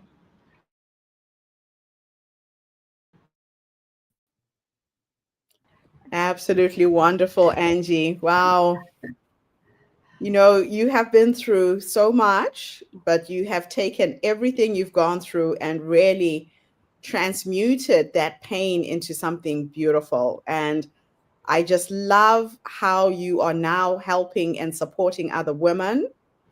But let's just break down the journey that you've been on. And let's begin with a dream. I know that you live in Hawaii now. Yes. Hawaii and that red convertible. What did that symbolize for you as a little girl? I think it symbolized freedom, because, you know, just like living in this far off land, and because it's an exclusive place. Not everyone can live here because of like certain restrictions with family or life. So it just represented being free to do what you wanted to do. Yeah. I love it. Now, you described your childhood home as more of a business than a family. How did that shape your identity and sense of self-worth when you were growing up? Well, the main thing was what I had mentioned. I interpreted that as that I didn't deserve to be loved, but there were also other nuances to that. Another thing was I felt like my feelings were dismissed. So I never felt free to express my feelings and myself. So I think I had mentioned a little bit in my talk that I had spent many, many years running away from my feelings because I didn't know how to feel them and I didn't feel safe expressing them. So I think that played a huge role in my identity for a long time. But again, it wasn't who I really was, because I'm a sensitive person and I have big feelings, but I felt like I had to repress that for a long time. Wow. Now, when did you first realize that your people pleasing and overachieving were forms of self-protection rather than self-expression? Unfortunately, I didn't truly understand it until I started my healing journey in earnest, which was after my attempt.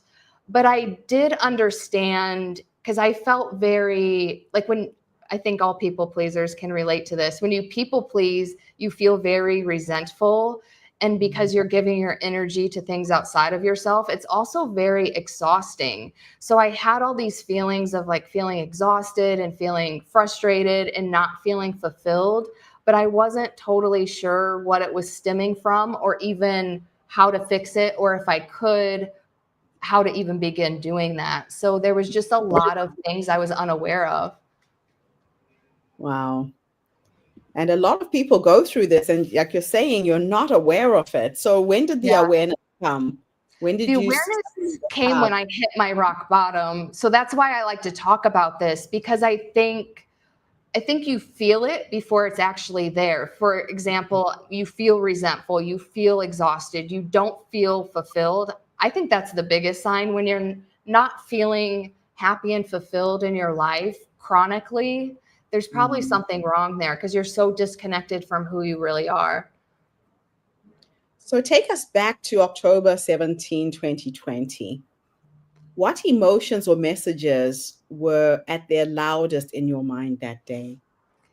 That's a good question because I had hit a point, and I think we all hit a point or multiple times in our lives where things are piling up and we think to ourselves, I can't take this anymore. This is too much. So I was definitely having those feelings, but the overarching feeling, which was the dangerous part of it, is I could not see hope for the future because I had been living my life a certain way and nothing had changed. So I couldn't even see a vision for the future that was better. So it was that sheer hopelessness that overtook me. And that is such a scary place to be.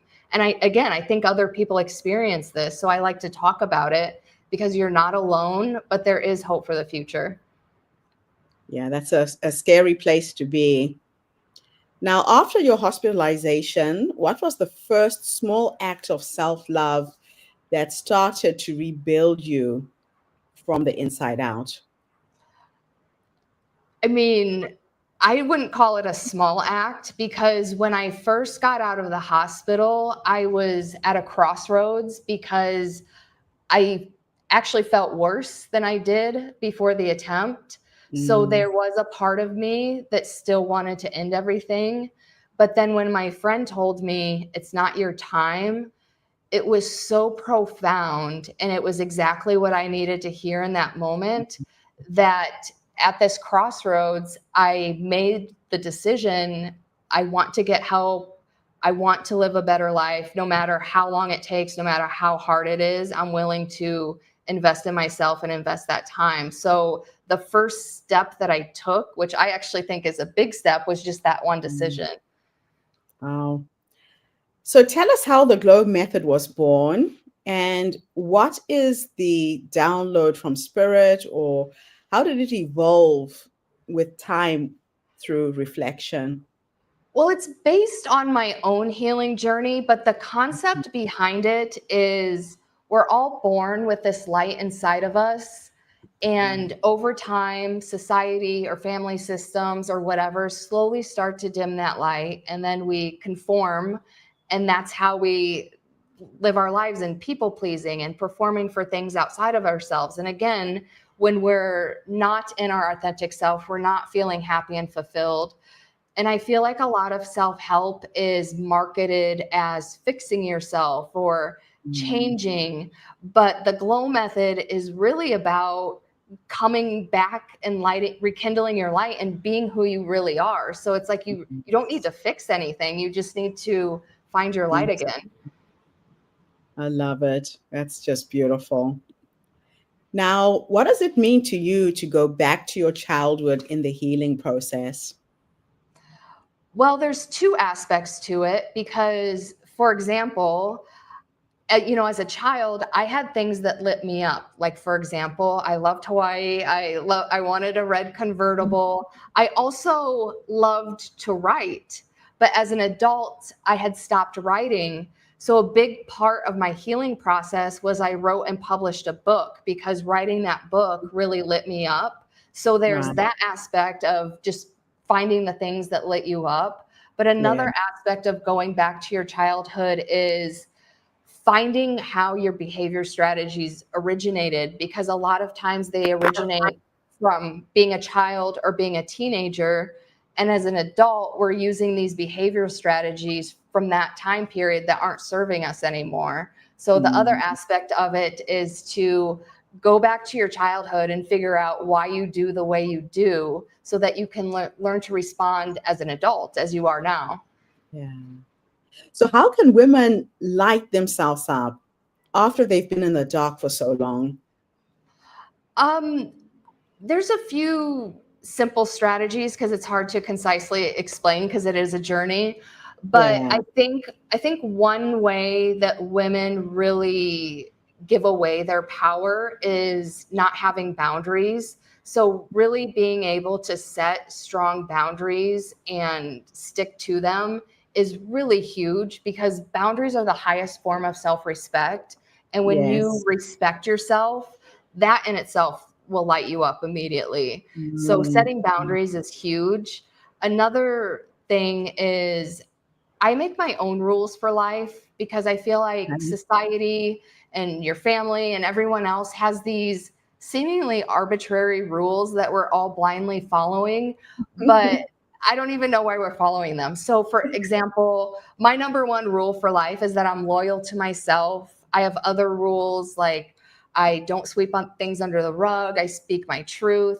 And for me, living by my own rules means living in integrity. So as long as I'm living in integrity, nothing external can criticize me. I mean, they could try, but that won't shake who I am, as a person. Yeah, I So love it. those are just like a few things that are super easy to implement and can really boost your confidence and self-worth. Now, you talk about overcoming the need for external validation.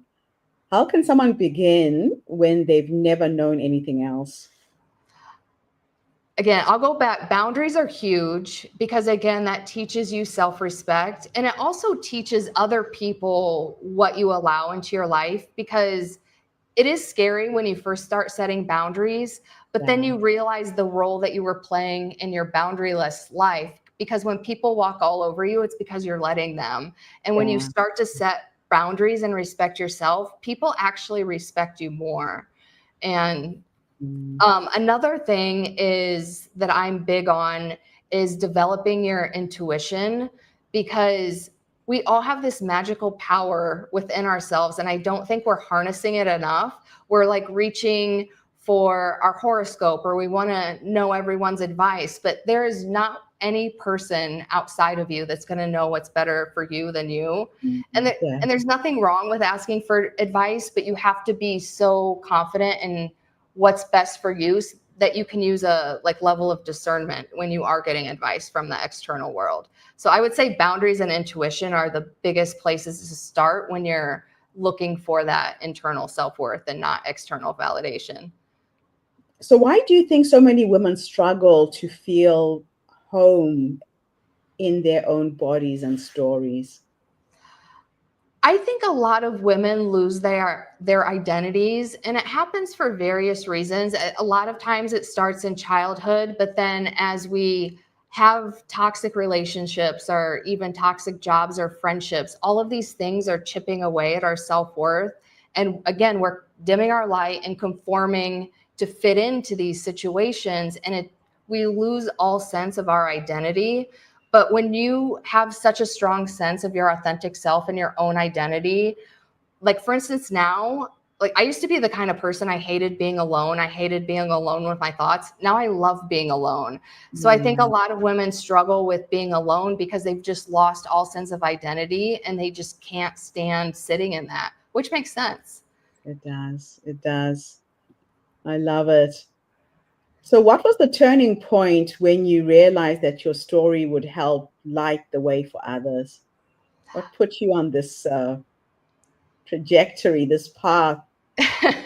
Well, I think it was publishing my book, because my book, Running in Slippers, it's a memoir that covers a 5-year period of my life, which includes my attempt, and it's super vulnerable. The reason I wrote it that way is because I felt like, life is hard, but we're not talking about it. And I was like, why aren't we talking about it? Because you go on social media and people are just showing the highlight reels that are all filtered and edited. And even in real life, if you're having a conversation with someone and you're like, ask, how are you? Most people will just say, oh, I'm fine. We put on our happy faces. And I don't feel like as a society, we're really talking about the difficult things that happen. So I wrote this book, and it was super terrifying because all my worst mistakes are in here. But the reception that I got from it was like, oh, this is so relatable. This happened to me too. And I started doing workshops. And so far, I've just done them locally. But even the reception in those workshops about how relatable my story was, and it made me realize how many other women are struggling with the same things that I used to struggle with. Wow. Yeah, that's amazing. Oh, I could talk to you forever, Angie. You have such a wealth of knowledge. So, how does it feel to now witness other women rising, knowing that you were once in those same emotional trenches? It makes me so happy. And that's actually another level of the shine from the inside concept, because Mhm. when you do the work on yourself, you're inspiring other people to do the work and shine their light. And then they're inspiring their circle. And it just raises the vibration of the entire universe. So it's just like such a magical movement. Plus, when you're dimming your light, it's like you're doing a disservice to society. So I just love to see people shining in the essence of who they are. I love it. I absolutely love it. And what do you wish someone had told you 10 years ago about emotional pain and radical self-love? Mm. I wish someone would have gave me the tools for emotional regulation, because that was a huge part of the problem. I didn't know how, because I had been stuffing away my feelings.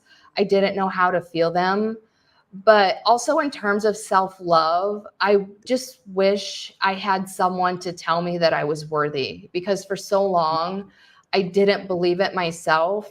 And again, your beliefs attract what you bring into your life. So I was attracting these experiences that reflected my negative beliefs. So in my brain, I was like, that's my validation that I don't deserve to be loved. But when you have that little spark that you feel worthy, then you can draw in experiences that validate that. So I wish I would have had at least like one person to light that spark, and it probably could have kept me going. I love it. Yeah, that is so true. So, what role has community or even a single friend played in your healing? Well, my healing helped me discover the value of community, because Yeah, I used to be supported by very unloving and unsupportive people. And I didn't realize how negative that was to my mental health. And yeah, again, as I started developing self-worth and confidence, I started having a different standard for the people that I was surrounding myself with. And so right. now I'm surrounded with loving and supportive people, and it makes a huge difference in my mental health. Oh, that's beautiful. Yeah. My last question for you is, if a woman is listening today and is on the edge of her own breakdown moment, what's one truth that you want her to walk away with from this conversation? That she is worthy, because, and this is why external validation is so harmful, because we are all inherently worthy as we are.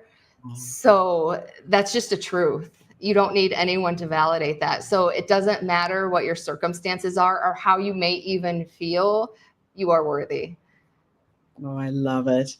Angie, thank you so much for coming online and sharing your story with us today. It's just Thanks for having amazing what me. you've done with your life. You've got yourself back on your feet, and now you're empowering so many women along the way. Absolutely wonderful. And thank you to everybody who tuned in today. The Her Story Circle Day 10 continues tonight with our UK and Europe speakers. So I will see you back online in the evening. But thank you all so much for being with me today, listening to these incredible women's stories. Angie, don't go away. Okay. I will be with you in a minute. Bye for now, everybody. Bye.